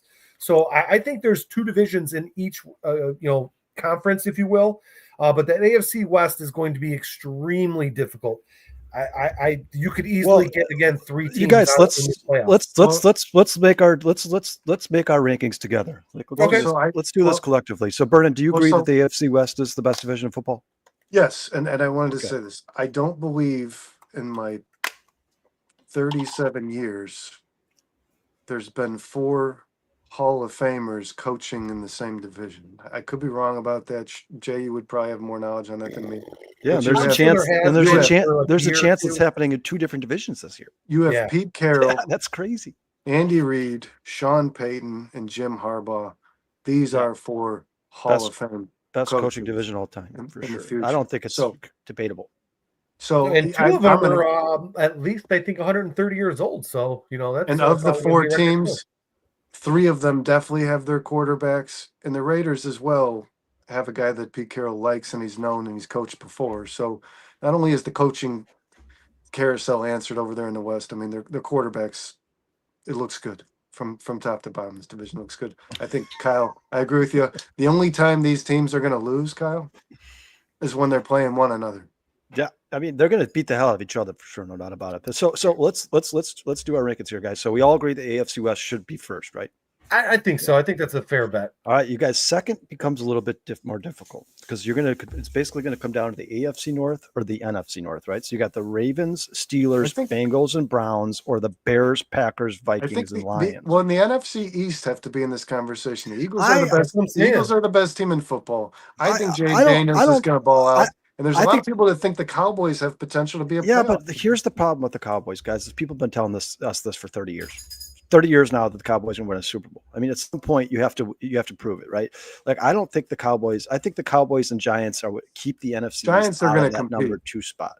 Yeah, the Giants are going to get better. They're going to get better. The Cowboys to me are ass. I mean, like, I like the trajectory of the Giants, and I think they'll be competitive more than I do the Cowboys. And I wouldn't be surprised at all if the Giants took a game from the Cowboys. But that Giants team, man, on the defensive side of the ball is doing something pretty special. For sure. But that might be the best unit in football. For sure. But they're all young. They're a year behind. So let's just for right now, like, I think the Giants are still a 6-7 win team, right? Like, even though they are getting better. I agree with you. Fire though, if they have a fully operational offense, man, they're going to be sure. But Jason, we've already talked about that. We think the Commanders take a step back this year. So I mean, so you guys think the NFC should be in the conversation for second best division? I think it comes down to the AFC North, NFC North. You guys disagree with me? No, that's probably fair. All right. So Bernard, do you disagree with that? No, and if I'm picking between the 2, I would go with the AFC North. Me too. I was just about to say, you took the words out of my mouth. I think right now, you're talking about Lamar Jackson, and I know Aaron Rodgers ain't much, and he's old, and he's basically going to be his last year of his career, but the Steelers now have at least a competent quarterback who go in football games, and then you have Joe Burrow on the Bengals. Obviously, we don't even need to talk about the Browns because they're not even in the conversation. You got 3 Hall of Fame quarterbacks in that division. And you have Mike Tomlin. Yeah, I was just about to say that, Jason. Those are 3 Hall of Fame quarterbacks in the same division. I think by default, the AFC North becomes the second best division of football. And you have Mike Tomlin is the best. Hard to argue with that. Yeah, and then you have Mike Tomlin. I mean, I think. Harbaugh. Even the Browns coach won back-to-back Coach of the Year. Even the Browns, and they suck. And he won back-to-back Coach of the Year. Stefanski, yeah. And they're going to run. And listen, man, they have the potential to be a really quality run football. Their defense is going to be very good. Judkins might be forcing the ball down teams' throats this entire season. Well, in that division, I think. Do you guys disagree that division is probably still the most physical division in all of the NFL? Oh yeah, there's not going to be too many high-scoring games there, but they're going to be brutal games. Yeah, you got Miles. I mean, the Browns' defense is awesome. The only defense that sucks is the Bengals. They don't scare you in any way, shape, or form. But the rest of those defenses in that division can beat the shit out of you. The Steelers and those are Ravens, my favorite. We know the Steelers and Ravens will beat the shit out of you. We know that. Those are my favorite interdivisional games to watch. Oh, I love Oh, watching Steelers and the Steelers, Ravens. Ravens. Yeah, Yeah. those they need more of those games on prime time. I agree with you, Brandon. Yeah. Those are some of the funnest games to watch, or even the Ravens and the Bengals, because it's usually like 58-49 or something like that by the end of the game. Last year it was, at least. So we all have to come to the general consensus that AFC West is 1, AFC North is 2, right? So that by default, do you guys think the NFC North is 3? Yeah, I would have to It's agree the with that. best division in the NFC. Yeah, so I agree with you guys. So we got And Kyle, keep because of recapping coaching, here. because Yeah, Dan another Campbell, division that could have. I Kevin think Kevin O'Connell, Matt O'Connell's on his LaFleur. way to the Hall of Fame. I mean, that guy is by far the best quarterback whisperer / quarterback guru in the history of football. Matt He made LaFleur Sam has a Darnold look like Aaron tremendous Rodgers in his record. prime. Matt LaFleur's been absolutely amazing for the Packers. I think he's getting more out of Jordan Love than most coaches would, because I don't think I Jordan agree. Love's as good as people think. You saw what Dan Campbell did with the Detroit Lions. Do we even have to say anything about this, guys? He took one of the worst organizations in not even sports in the world, the worst businesses in the world, and made them a competitive Super Bowl contender.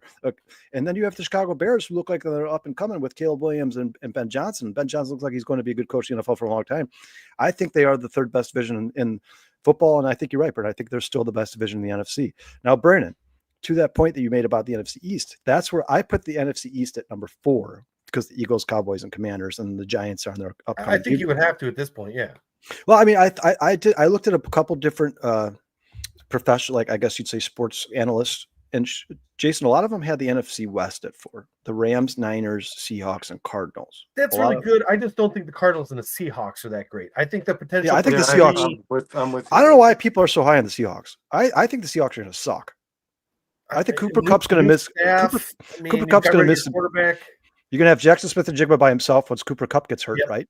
You got Sam Darnold with no weapons. We saw what Sam Darnold did with Jordan Addison and Justin Jefferson. I'd like to see what he does when Cooper Kupp gets hurt and he's throwing the ball to Jackson Smith-Njigba and only Jackson Smith-Njigba. I agree with you guys. I think the NFC East is the 4th best division in football when you talk about the Eagles, Cowboys, Commanders, and Giants. And I'm willing to put the NFC West behind them at 5. Is that fair? Because I think the Niners and Rams are both going to be really good teams. And the Seahawks have been good for the last 5 or 6 years. So you can't count them out yet, because they've been a competitive team for the last decade. So right now, I would say that that's the 5th best division of football. Do you guys agree with that? I think that's fair, because we'd have to go over to the AFC, and man, I mean, you're probably talking AFC East at that point. Yeah, just because of the Bills. I think it's just the Bills. I mean, I think the Patriots are up and coming, and the Dolphins have had success as of late with Mike McDonald and Mike McDaniel and Tua Tagovailoa, but I think the Dolphins are in for a rough season, and we all know what the Jets are, guys. The Jets suck. So I think so. Right now, let's go over it for the listeners here. Number 1, AFC West. Number 2, AFC North. Number 3, NFC North. Number 4, NFC East. Number 5, NFC West. Now, are the Bills good enough to get the AFC East into 6th, or does the NFC South take 6th, guys, with the Falcons, Buccaneers, Saints, and Panthers? Because I think the NFC South might be a better division. You think so? You think they should be in 6th, Brian? What do you think? I think the Panthers are going to be better than people think. I think they're very comparative, Kyle. I think the Buffalo Bills and the Bucks are far and ahead away from everybody else. And then I think that the Falcons and the New England Patriots are 2 teams that are going to start to look a lot better. I believe that. And I also, you know how I feel. I like Bryce Young. I think that's going to work itself out this year. I think they're going to compete. So the Saints is a good and coach. the Jets, man. The Saints, the Dolphins, and the Jets. So you know what? Yeah, I'll go with the NFC, because the Saints are just let's ask the chat, guys. So a lame duck. You guys heard our the top Jets 5. and Dolphins are too. Who do you guys, Chet, who do you think is 6th? Do you think AFC East because of the Bills and how dominant they are in the AFC, or do you think the NFC South because they have 2 teams that look like they could be playoff teams in the Falcons and Buccaneers? Because we both know that the Saints, and like Jason Burden said, the Panthers seem like they're up and coming. The Saints are going to be, I think, the worst team in football, so they're just out of the conversation, just like the Browns were. But do you guys believe it's like the Dolphins? The Dolphins are egregious, man. Yeah, Their AFC camp East couldn't be going worse right now. NFC South. Ryan says NFC South.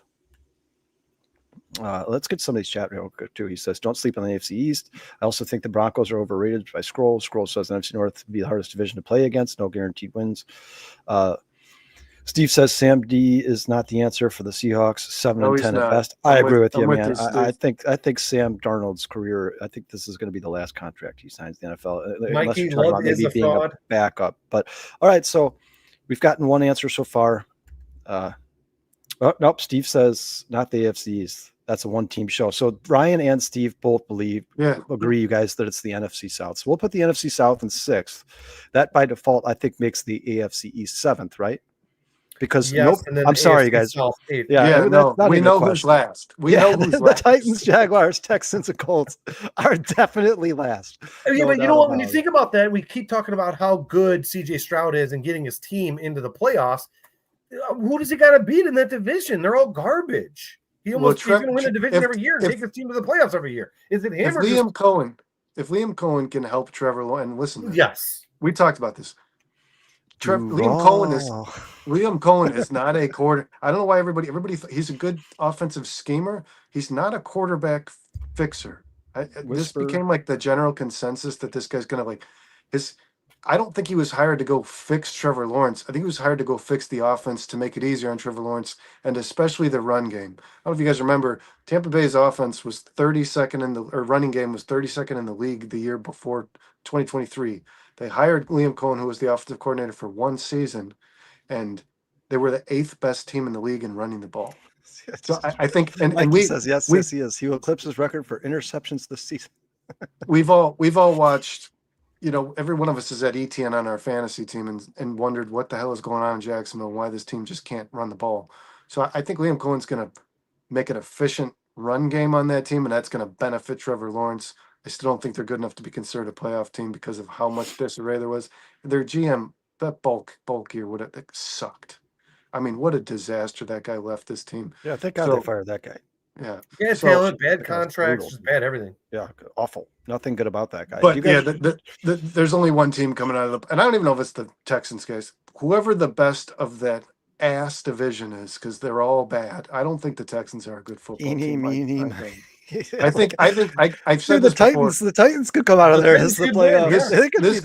This could be DeMeco Ryans last year as a head coach. It's a bold claim, but if they just fall flat, I think they'll move on. The only thing I have to say about that is it's not fair to DeMeco Ryans, and maybe he's involved in these decisions. I don't know. Offensive line. Why are you getting rid of offensive linemen in Houston? They're egregious. You guys already sucked. You just got rid of one of the best left tackles in football. Why would you do that? I would have good quarterback to protect him. Yeah, like he should have been the cornerstone, and then you just got to build around him. And instead, they trade him to Washington, and now it's like you guys have nothing. The only good offensive lineman they have is the guy they just drafted, and he's still. I mean, the offensive line draft in 2025 wasn't great. Scroll, you guys agree with this? Scroll says every other division has a punching bag in it except for the NFC North. I don't think the Bears are a punching bag anymore. I agree with that. I don't think there's an easy win in the NFC North. I don't know what to expect out of JJ McCarthy. So if he's bad, I think Minnesota will ultimately be a bad team. I don't think the Raiders are a punching bag. I think the Raiders are going to surprise some guys, some teams, or some fans, guys. Brennan, I'm glad you brought that up. That's true. I don't think they have a punching bag in that. I don't think there's a punching bag in that division either. The AFC West. I think that's why we have them number one. Because if they did, we wouldn't have them at one. If we believe that the NFC North doesn't have a punching bag, I think that Raiders team, as long as you're coached by Pete Carroll, man, you're going to come out there and compete. Ashton Genty and Brock Bowers could end up being the two best offensive skill players drafted in the last 2 years, and they're both on the same football team. I mean, you guys, Chywell has joined the chat. He's got a question for us. Bruce, maybe you can look this up for us. He says, what NFC South? The NFC South is playing the AFC South? Oh, there you go, Chywell. Jason's on top of it. The NFC South this year is playing the AFC. So the NFC South should have a lot of wins. They should have a lot of wins. The Falcons should be a playoff contender. Oh, the Buccaneers Buccaneers schedule is hands down the. Dude, I already bet the Buccaneers. I have the Buccaneers being the. I think the Buccaneers will be really good. I have them second place in the dark NFC. Horse for the Super Bowl, guys. I have them second place behind the Eagles in the NFC, and I have them winning like 14 games. You know what? Their schedule is a walk in the fucking park. And you know what, Brendan? I'm glad you brought that up because, we talk about quarterbacks on this show a lot. We've talked about how the NFC, it's basically Jalen Hurts is the only representative in the NFC. Maybe Jared Goff you put in there. But you know what? Baker Mayfield. Baker does not. Pretty good. Baker's decent. But Baker does not. Yeah, and Stafford's just old, right? He's just dealing with too many injuries now. In his prime, he was awesome, and obviously, Brock Purdy is a solid quarterback. But I think Baker Mayfield could be in that top 10 quarterback conversation. I mean, the guy has done nothing but succeed when he's been given. We had him 6 on our show. Yeah, he had 4,500 yards and 43 touchdowns last year, right? Something like that. I mean, that's amazing. He had 4,100 yards the season before. Yeah, I mean, this is not a fluke. This is not a one-time off. And people are like, He was well, the first overall pick. and He's then got the talent. and then even Dustin said, and I know he's watching. A lot of people believe that Liam Cohen, this is why I said this to you guys. A lot of people believe Liam Cohen fixed Baker Mayfield. Liam Cohen was there for one season, 2024. Baker Mayfield had already thrown 30 plus touchdowns and 4,000 yards in 2023. He doesn't need, and a lot of people are like, oh, what happens to Baker though when Liam Cohen's gone? Nothing. Yeah, he did well in the Rams too when he came in for that short period of time. He might get better. Steve says that that's an easy path for Stroud to walk in the park, if you will. I agree. I think the Texans are winning that division outright, guys. I think it's their division to lose. And Dustin says when they replaced a shitty interior O-line with a shittier O-line, Texans are in for aggression. I agree. Dustin, I'm not disagreeing with you. Like their O-line is horrendous, but I just think the rest of that division sucks so bad. I mean, and no, I'm not throwing any shade to the Titans because they have a rookie quarterback, and I expect them. I think they expect growing pains, right? So they're Kyle. You just gave me. They're kind of behind the eight ball. You just put a thought in my head, man. There's a possibility Cam Ward could carry that team into a playoff game. It wouldn't surprise if they. But Brennan, what would be the record to win the division? 9-8, 8-9.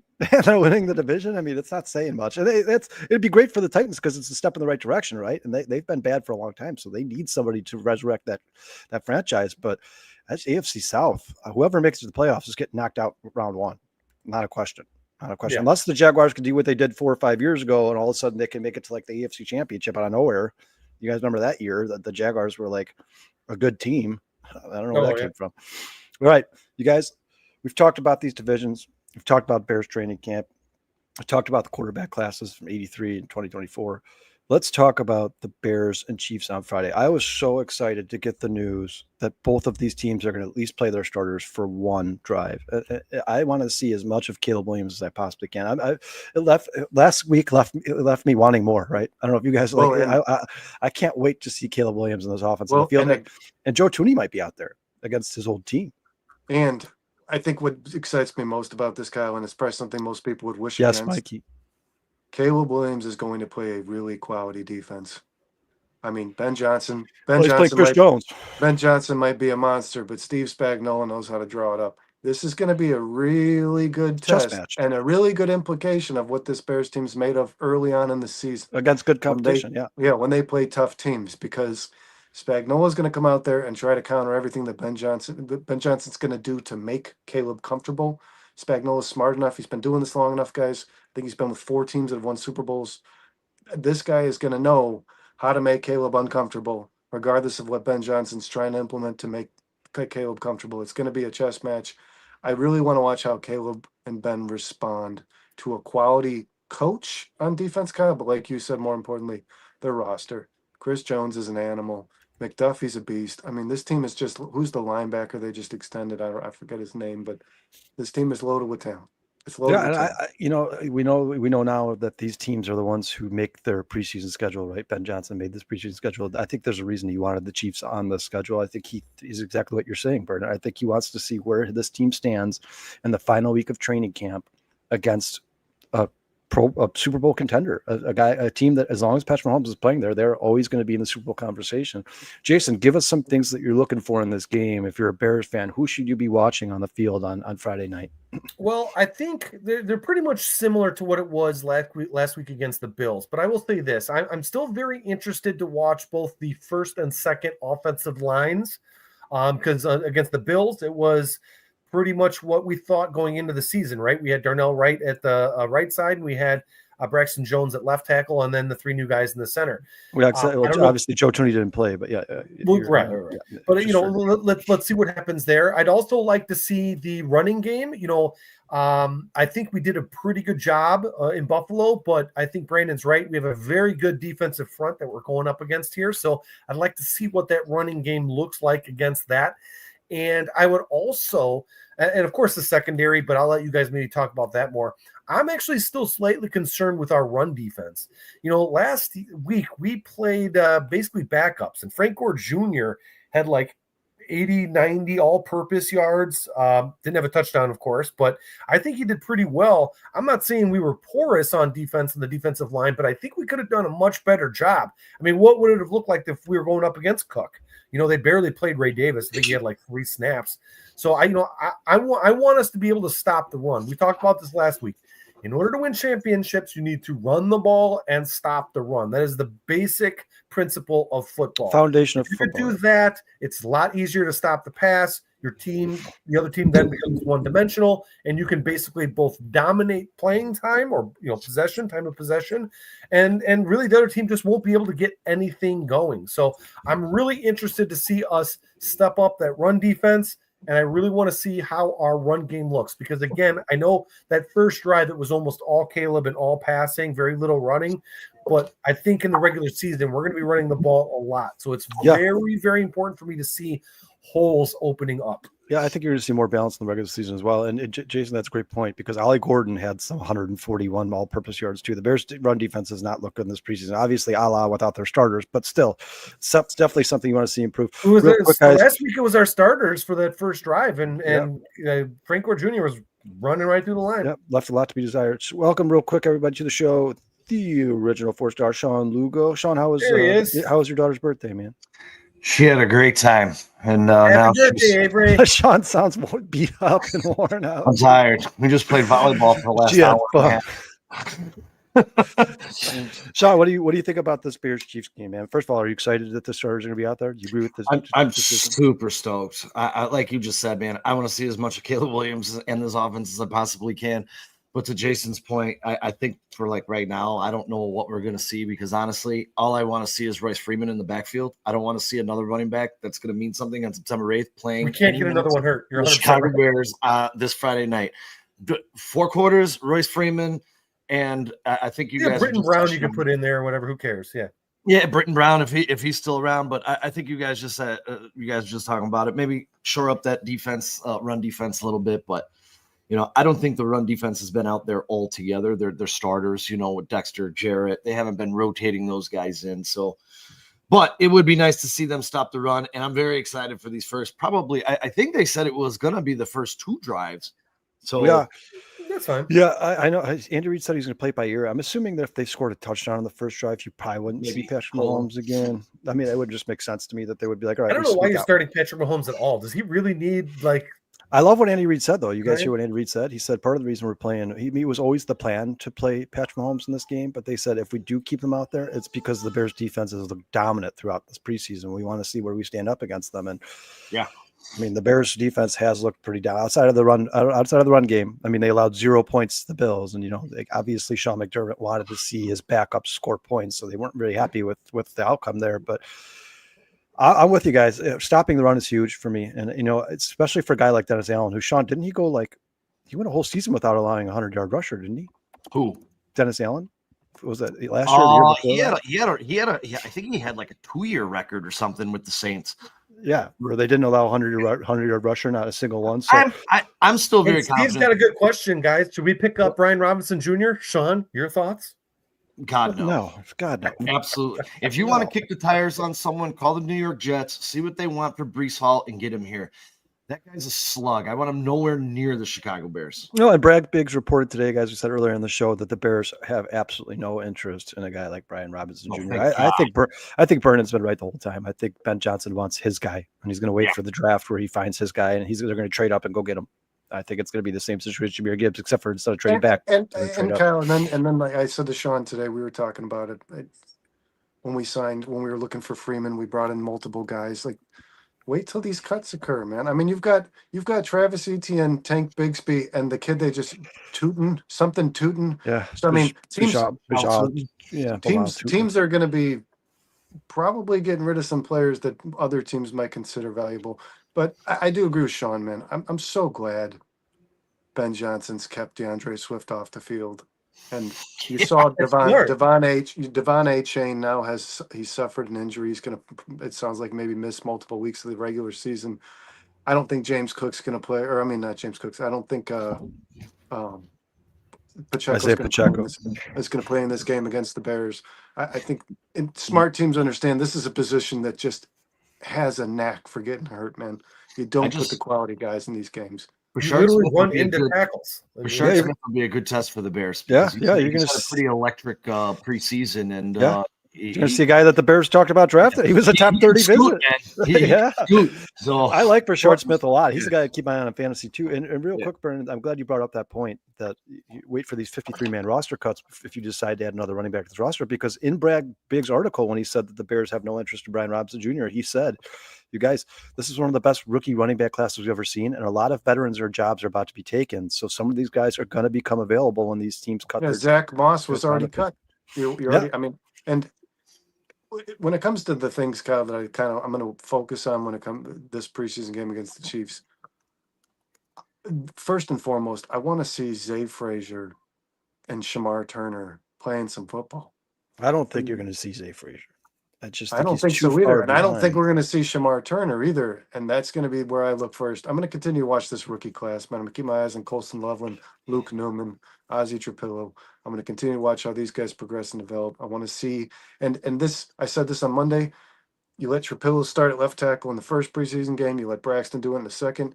Who you see start on that field with Caleb Williams at that spot might be your starter. That's your starter. I agree. That's your starter. Whoever starts on Friday. Maybe. Yeah, Sean, no, I agree. I don't that Theo Bennett why I said might start this game. Yeah, so, I don't know that there's certainty there because I think Sean, look at the chat. Look at the comment. Look at the comment on the screen here. Steve 34 Bear says, "Let's give the Canadian Eagle a start at left tackle." Yeah, you know what? There's chatter of it, and when you start looking, I mean, he was an 84, I think 84.7 in run block, and he was like a 67 in path pro. So, I mean, maybe the Bears found something here. You know, sometimes you find these hidden gems. I mean, this guy went to the University of British Columbia, and no one really knew him. Now, Sean, he was the second round pick in the Canadian draft, in the CFL draft. I believe second or third round pick, something like that. In the Canadian. Yeah, you're right, Sean. Maybe. I mean, they obviously liked him enough to make him their one international signing that, like Jason talked about earlier. Every team gets their one international signing.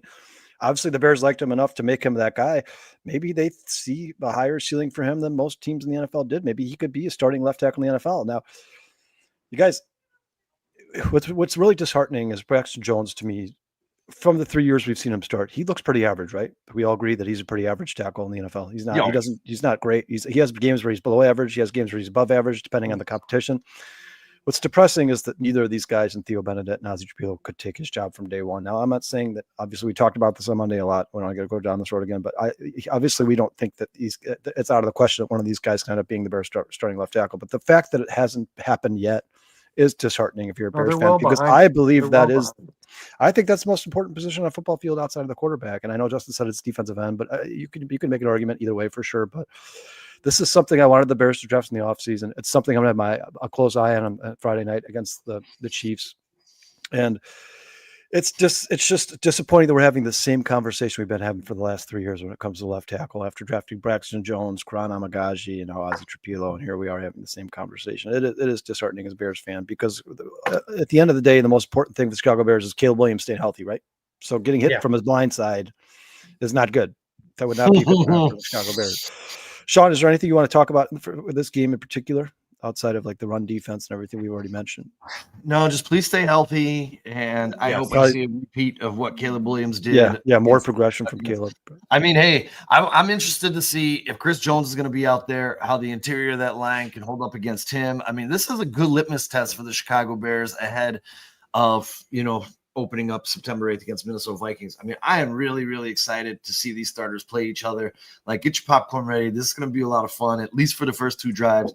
But it was nice to see Tyson Bagent as well in the backups and see him continue to progress. And, hats off to him for getting that extension today. His press conference afterwards was fantastically amazing. Oh, and I don't see any Sean, benefit. Steve I don't see any benefit to playing Tyson Bagent.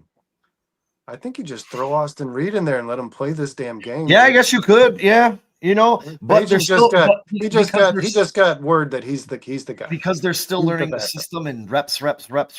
So get the reps in while you can prior to. I mean, he's going to be holding the clipboard now for quite some time. So, I mean. I would like to see Austin Reed, because I don't know if you guys talked about it. I was in and out on the show, but I really like Austin Reed. I think I mean, I don't think he's be a starter, but I think he's a very capable backup in the NFL. Yeah. Sean, we talked about him. We said, for all the misses that Ryan Poles has had in these drafts, most important position in football is the quarterback, and he seems like he's pretty good at drafting.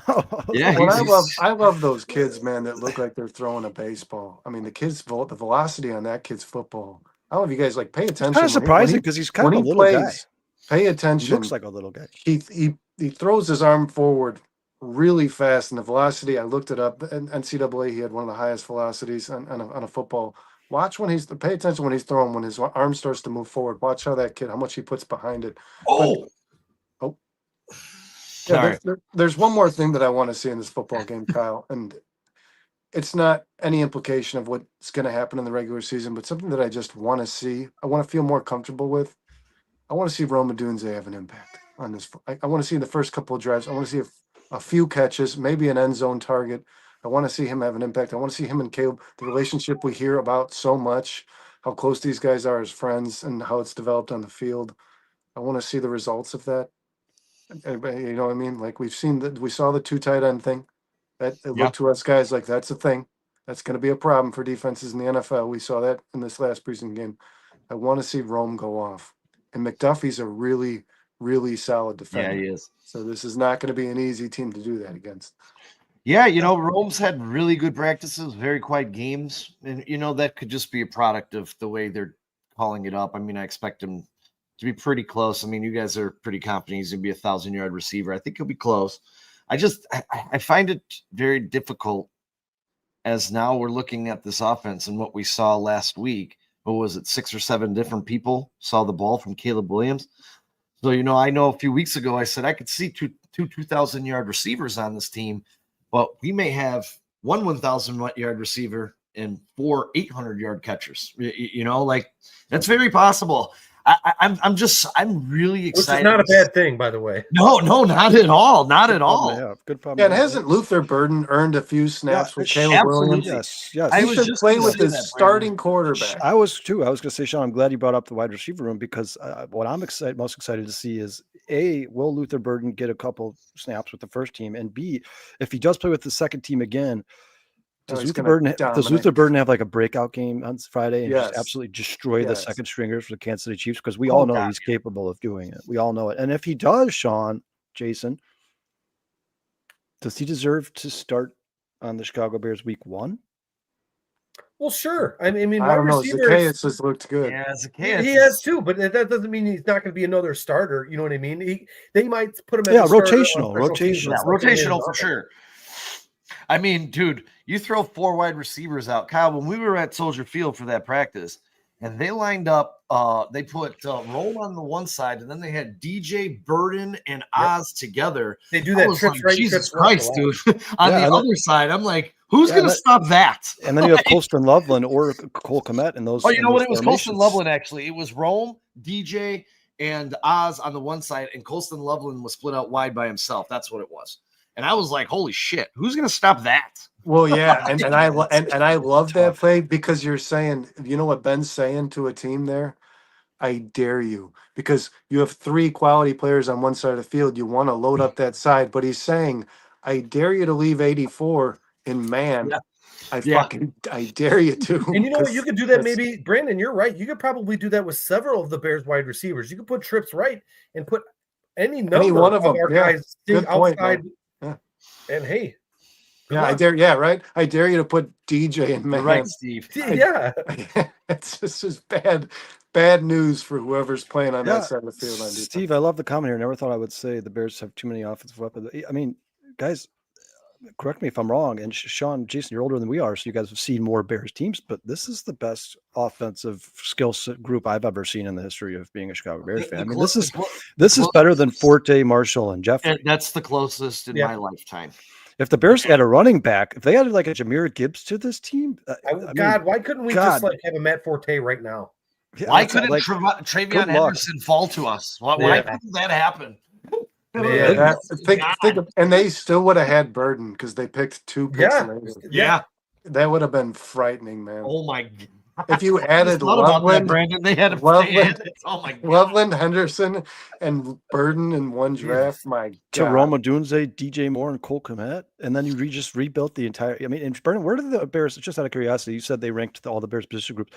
Where did they rank the Bears offensive line? Sean, Sean sent that. Third. Third. They were third. Yeah. Third in the NFL. Yeah. Wow. Yeah, the Shit. two worst units, worst units, surprise, were the running backs and the edge. Well, Those are the two worst units. Man, I love that as a Bears fan, but that's pretty hefty. Their interior expectations for the Chicago defe- Bears offensive line. Their interior defensive line was ranked really poorly. They were 20th. it was. Yeah. Yeah, I mean, guys, let's face it. Grady Jarrett is awesome. He's a great leader, and I he's think going it's to make more an impact for Dexter, this man. team. I think but they have to see it. You know what I mean? Yeah, but Because Grady we, as Jarrett's Bears fans, 32 we years think old. about He's only Dexter's getting older. future. They're thinking about what Dexter's done so far. I We're think- thinking about what he can do. I don't think they're necessarily expecting Grady Jarrett to be like the best defensive tackle in the NFL as they are to him to serve a certain very specific purpose on this team, like being a player's coach on the field. And we've already heard it right out of training camp. All these guys, Dexter, Booker, they're all like, man, Grady Jarrett is he's constantly giving you advice, constantly telling you what you're doing wrong, constantly telling you how to improve. Like he's already serving the exact purpose that I believe he was brought here to serve. And he still does have enough in the tank to be an impactful player for the Bears. But if anything, I would expect Grady Jarrett come mid-season to kind of be the odd man out of the rotation. I'm not saying he wouldn't play, but he would get the least amount of snaps if I was the Bears coaches. When it comes to Andrew Billings, Javon Dexter, Shamar Turner, the second Shamar Turner starts to get comfortable in this defense and comfortable in the NFL, I would expect Grady Jarrett to get the most time off, right? I mean, the guy's 33 years old. Billings is old too. Billings is going to be Yeah, he's 31 or 32 this year. Yeah. Did you guys hear that Billings added like 8 pounds of muscle or something like that in the offseason? He looks like he had 8 pounds of Italian beef from Portillo's. he is round, man. He is a round. He's not tall. He's just he is a powerful dude. His sack in the preseason, he was double teamed, like which he's supposed to be. The nose tackle's supposed to try to consume 2 blocks, but my God, man, he still barreled through. That dude's a beast. That dude's a fucking beast. You know, too, I think, Brandon, you brought his name up a few minutes ago, but I don't know when the Bears just did this tryout for these running backs, why they didn't bring Zach Moss in. I think that would be a great addition. Zach Moss, when given the opportunity in the NFL, has been certainly better than Royce Freeman. Royce Freeman. Guys, I'm sorry, exactly, but Sean. no disrespect, but Royce Freeman, woof. He sucks, dude. Well, exactly, Sean. If you weren't going to go sign a young kid that's just an unknown to all of us, you know what I mean? Like, oh, who knows? Maybe this kid snaps. You went and got an old guy, and you didn't get one that's actually had a fairly commendable career. Like Zach Moss has served as a purposeful player on an offense before. Like Freeman, I know started on the Broncos. Other than that, I have no fucking idea where this guy has been. I don't know what teams he's been on. I don't know if he ever actually played or did he spend the year on a bench. Like I don't know where this guy's been. I was going to say, if you guys remember at the beginning of the year last year, Zach Moss was splitting time almost down the middle with Chase Brown until he got hurt. And I had him on my fantasy team, so I knew how Zach Moss was doing. He was playing pretty well at the start of that season. He had a big game. I remember he had a big game. He kind of always has. Where was he drafted? Wasn't he drafted Buffalo pretty high Bills. too? Wasn't he drafted pretty high though? He was drafted. I want like to say 3rd or 4th round for the Bills. I thought he was like a 2nd or 3rd round pick. I mean, the guy suffers an injury and all of a sudden nobody wants him. I think there's still a lot. And when he filled in for John, he's young. Yeah, when he filled in for John Taylor on the Colts, he exploded, man. Not only do I think you could bring Zach Moss in here right now to take the beating in the preseason since all your running backs are hurt, but I think he could be an integral part of this team. Royce Freeman can't. Royce Freeman can't. Yeah, he better not be. It's such a terrible. I puked this morning when I was like, dude, Royce Freeman, that guy. Well, and especially check this out, guys. Hold on. He said, Steve. By the way, Sean, Steve, 34 Bears joined us, and he's been really active in the chat. What's going on, Steve? Thanks for checking in, brother. He said Billings said he added 20 in muscle. Ooh. I don't think that's true, but and then Steve says he's 39 pounds heavier. Well, here I will tell you this. He's sending a message that he's been working on it. When I was at training camp, and I know you guys saw this because the Bears put the film out. Andrew Billings was chucking down the line in coverage, or trying to catch the ball because it was reverse. And I actually looked at Shane and I was like, "Holy shit, man!" No, Billings was in coverage. Billings was in coverage. The offensive linemen were catching the ball. Yes, you're right. He was in coverage. Well, and he was chugging down the field. I love Billings, guys. And I said to Dustin, man, these guys are so much more athletic than you think than they look. Yeah, they are, man. And I don't want linemen diving for. Dustin made a good point of this on the bare minimum. I don't want linemen diving for balls, man. Like, let's not injure our linemen with fun games. Nobody should be diving for but balls. the running down the, like Dustin was talking about, like the fun. running down the field, the sprinting, That's just something these guys can do, man. I mean, they're capable of that. All Well, these you know Darnell what's Wright. funny? Darnell Wright looks like he played wide receiver when He he was in does. college. Yeah, he made a good You adjustment. know what's funny, Brandon? You were talking about me and Sean being old and the 85 Bears and the 83 draft class. When Man, the I didn't Fridge say came in that rookie year, he was one of the only 300-pound guys in the league. And he could dunk a ball, and he could run, pass. I'm sorry, he could not pass according to Dicka, but he could catch and throw, or catch and run. The Fridge. Now they're all that way. You know, there's who's that? Who is he on Tampa Bay with a 400-pounder or whatever? Yeah, it's That like guy's- 463 pounds. They won't let him practice though. I think for liability. They don't want his heart to explode. Yeah, probably. Dude, they won't let the guy practice. I'm telling you, though, man. He's just been doing like they're I'm trying telling to you, I man. feel bad for that kid, but he's got I'm to telling get you, though, cheap, dude. Yeah, but if Did that you guy know could they get down also to 395, 400, he could be. He's just walking around the field. Try putting running it around that everywhere. guy. Try Did running you know around they that also- guy. Just lay You know down. what's funny? I sent this to you guys in a text. They drafted in the same draft. They drafted a receiver. I forget his name. A late round receiver, like 5th or 6th, who was the smallest player in the NFL. Oh, really? Yeah.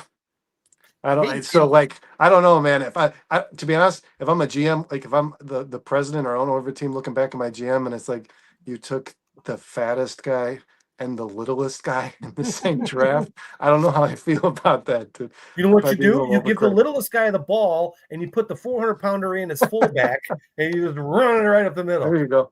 You know, too, really quick, I wanted to bring this up. If I don't know if you guys saw that clip today of Deion Dawkins talking to Austin Booker in the joint practice that they took from What's up, Hard Lindsay? Knocks. But Deion Oh, Dawkins, is that episode of Hard Knocks out?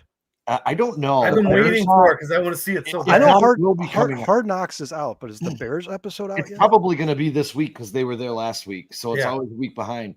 But just having, I think Dawkins is a 4 or 5-time Pro Bowler. There's a double off the wall for Suzuki.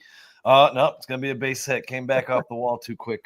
But Get all just your Cubs him- chat just here on the him- Bears podcast. Here, just him, Deion Dawkins, noticing him out there and saying, "Bro, you look different than everybody else out on this field." That kind of makes me feel really good about what we've all been talking about the evolution of Austin Booker. That he's 4 or 5-time Pro Bowler picks him out and says that to him. I was like, damn, man, maybe we do have something here in Austin Booker. He's starting to evolve into that shredded, guy. dude. He is shredded. That guy has the body to play the position he's playing in the NFL. That's why I'm so excited. It's out. It is Yeah. out. The Bears episode is out. I'm going to check that out tonight. Oh for yeah, I'll sure. probably watch it Yeah. tonight. Yeah. You guys, did you guys see? Off subject. Did you guys see the interview of Myles Garrett after practice with? No. He didn't have a shirt on. I did. I did. Well, it kinda looks Oh like he's my he's a little God! Yeah. What the Yeah, hell? the guy. He's like a how a superhero looks in a comic. Dude, Yeah, all, Just real. all the He's the only reporters. guy who has negative fat body mass. You guys go, Brennan, Jason, go watch it. None of the reporters are willing to ask a question. They're all like very quiet. Excuse me, and sir. And he's like, Can I ask a all question? right, guys. Well, anybody? Like, To that point, though, don't you think that about Tony Passigny when you Oh see, my God. when you see that guy? That guy is. yeah, he's ripped. He is That guy. jacked, dude. He's like the Predator. Yeah. He's fucking huge. I don't know how tall he is, but that is a big dude. And you know what? Montez That guy- Sweat is not bit little either, dude. He's just always wearing big baggy clothes, but Montez Sweat is a giant human being. Sean, I'm you're just- usually ahead of this stuff. Now that we got you on the Myles show, Garrett, man. Jesus, Have you- that guy's Is huge. yeah. Sean, have you heard anything about Austin Booker? Has anybody heard anything? Like, I have not been able to All I find heard the today was thing. he was not on the practice field, man. I thought I read that he's not going to play in Friday's game. Look at Steve. Oh, He's he's not knocking off, practicing, guys. so- Crying over my double cheeseburger right now. You know, Yeah. you know what? That's fine. I don't need to see Austin Booker. You know, let's. No, get yeah, healthy. he's done enough. Yeah, we need September 8th. We need this team to be as healthy as possible, including that running back room, and it's looking pretty thin right now. So Suzuki just stole a base. Holy crap! Yeah, What is happening? Austin Booker, Well, when he's you put Asian. when you put a horse in a stall and then the day that you finally turn it out, it's just antsy to get the hell out of there, and it's running and bucking and rearing. I want to see Austin. I would unleash Austin Booker against the rookie quarterback, because let's be honest, that's what McCarthy is, against the rookie quarterback, and I'd let him get loose, man. I think if Booker's okay to play in a couple weeks from now, you let him sit this week. You let him sit against this Chiefs team, and in 2 weeks from now, you just let this guy loose. and Colston make Loveland sure- said J.J. McCarthy called him trash talking. And obviously they're friends. But Colston said, I can't say what he was saying, on live air, but I give it back to him. And I said, just wait and see.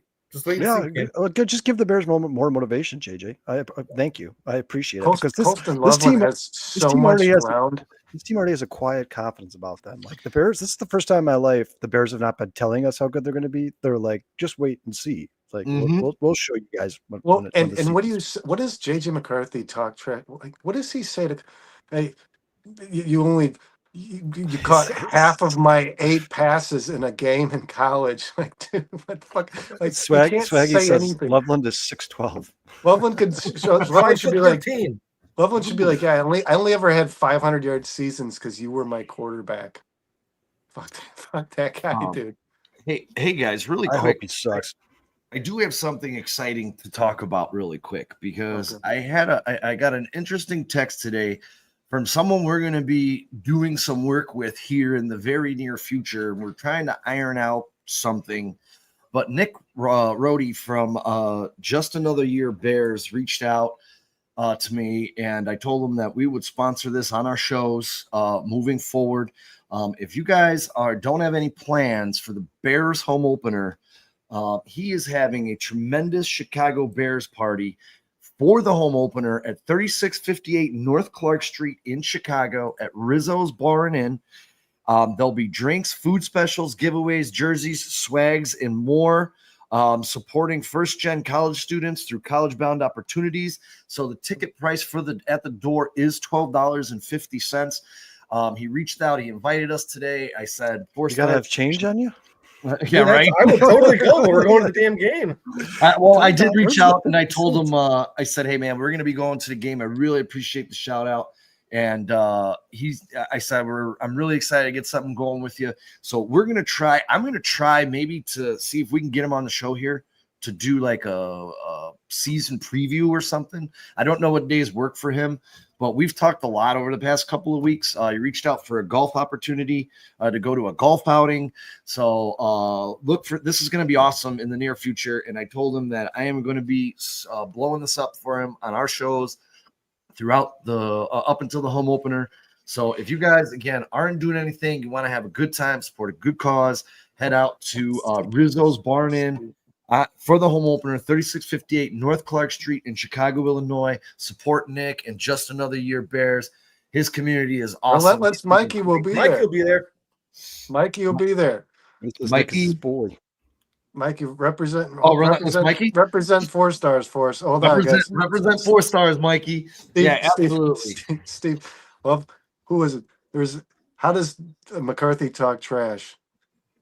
How does JJ McCarthy talk trash? I'm gonna hand off the ball harder now. Seriously though, man. Hey, if you're close to love, there's nothing that guy can say to you. Handed it off. Hey, if I'm close to love, and I'm like, I got you drafted, dude. When you're out there, Mike, you let them know 4 stars supporting him on their shows, blowing this up, trying to get as many people out there for him, and I'm gonna send him a charitable donation since we can't be there. But you're a testament. We know he's a good dude because you know him, Mikey. Yeah, absolutely. I agree with that. So, didn't you have one of their producers in River Street, Kyle? Yeah, I know a couple guys who actually went to school from Jay from Another Year Bears, and they both said he's one of the nicest guys in the world. I think one of them's his producer, or moderator or something like that. But they were all very nice guys. It was funny, Sean, because you had just been talking to them, and then these 2 guys sit down at the table and they're wearing shirts that say Jay Just Another Year Bears. And I'm like, what? That's not like, I mean, it's a popular podcast, but I've never seen apparel for it before. And I was like, where'd you guys get that shirt? They were like, oh, we know them. We went to school with them. We do a lot of producing for them. That's we do a lot of stuff. They're moving into a new studio. Like they told me a whole bunch of stuff. Trey, welcome to the show, man. Like Trey, I feel like Trey, do you work late or something? You always see What's going on, Trey? At the very end of the show. Who's that? Trey is always here. He always gets here pretty late. He must work late or something.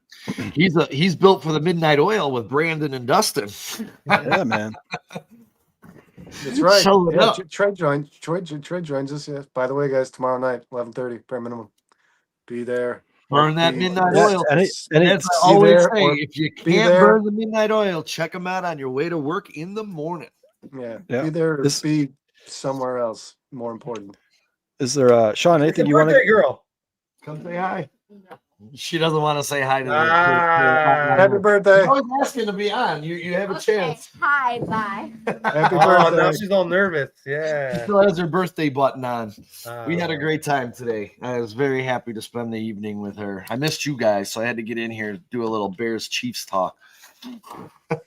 Sean is That's right. That's right, Lindsay. The Bears are going to beat the Chiefs. I don't care if it's a preseason game. Let's kick some Kansas City ass.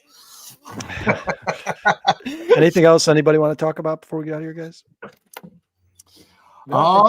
Yeah. Yeah, actually. Well, maybe. Anything you want to get out there before we wrap up?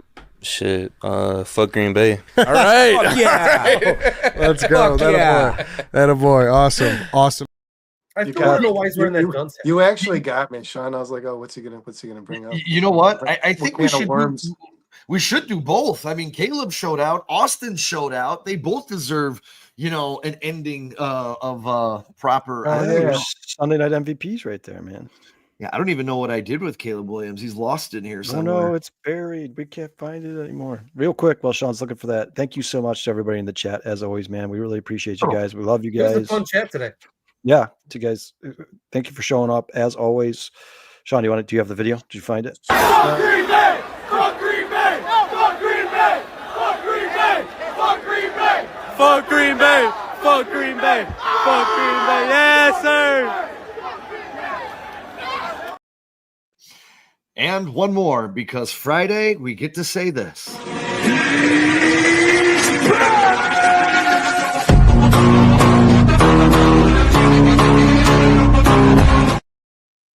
Oh, Oh sorry. yeah. Just get you I'm pumped up. excited, guys. I'm It's like- stoked. Oh, Relentless Mikey, Swaggy, Trey. I saw Lindsay in here. Lindsay, and she says, "Poor guy walking laps about that player in Tampa Bay." Yeah, that's what he's doing. Squeegee guys, Kyle, Bruce. I know you read most of these guys. Already. Steve 34, just a new joiner here. Everybody early on in the show. Justin, Except for that one guy. Schools was here. Phil, Sky Bear World fan, 24. Yeah, T Lions fan was here today, guys. Dante was he Purify, good? as always. Nick Shelby Sorry was for in those. the house. If you're still in there, man, watching. Sorry for those that we have to put on timeout, is what it's called on YouTube, guys. But we keep it clean. Keep it clean. Yeah, Rocket Dream was in the house today. Everybody, thank you so much for joining the show, guys. We appreciate it as always. Remember, once again, you can check out Brandon and Dustin tomorrow, 11:30 p.m. on the Bare Minimum on 4-Star Chicago Sports YouTube channel or Facebook page. Sean and I will be back on Saturday morning to break down this Cubs Brewers series. There's a lot to talk about when it comes to Chicago Cubs, guys. We'll be on at noon. Hey, Kyle, we could be talking about 4 straight wins, baby. Well, you know what's crazy, guys? Is the What's the Brewers score, Sean? won 14 in a 3-2 row. going in the bottom of the 7th. Guys, the Brewers won 14 in a row, and now they've lost 3 of 4. Have the Brewers finally run into some bad luck here? Hey, Kyle, can I say this? Hey, I was listening to. And Go no, ahead. let me say this. If the Cubs win today, they've won the season series versus the Brewers. Yeah, they're So which it can only be 8-7 after if tomorrow. Brewers Oh, fans and in the chat listen, talk shit, man. would be like, well, you guys couldn't play us every day, or we would have won the And division. I've thought this for a long time, and I believe it's not just because it's the Brewers and I'm showing some sort of bias here. I believe it to be the truth. Playing your best baseball in early August still isn't late enough. Nope. And it's not that team that goes on to do special things, man. It's that team that lights fire when the month of September starts, man. That's the fucking team that goes off to win the World Series. That's just the way I see it, man. I don't think that the run that they were on, they're not going to carry. We all know you're not going to carry the moment, the prowess that those guys had the last month, really. 14 And- or 15 straight and- or whatever. Yeah. And there's going to be a team that does what they just did when it matters more. That's how I feel about that. I think the Brewers are just due to regress before the season ends, Yeah, and unfortunately, that'll happen at the worst time possible for them. And here, and Kyle, just a little preview for Saturday, because we're gonna talk about this for sure, because I've stood on my ground and don't think the Brewers are winning shit. For a team and their fans who like to live up here instead of staying on where they in their own lane, in their franchise history, they've won 3 playoff series, and 2 of them were in 1982. So kiss my ass, Milwaukee. Yeah, it's going to be a fun show on Saturday, guys. Please check it out. Jason, Brandon, Sean, as always, love you boys. Everybody out there, take care of yourself so you can take care of each other. We will see you tomorrow on the bare minimum. Love you guys, man. Bear down.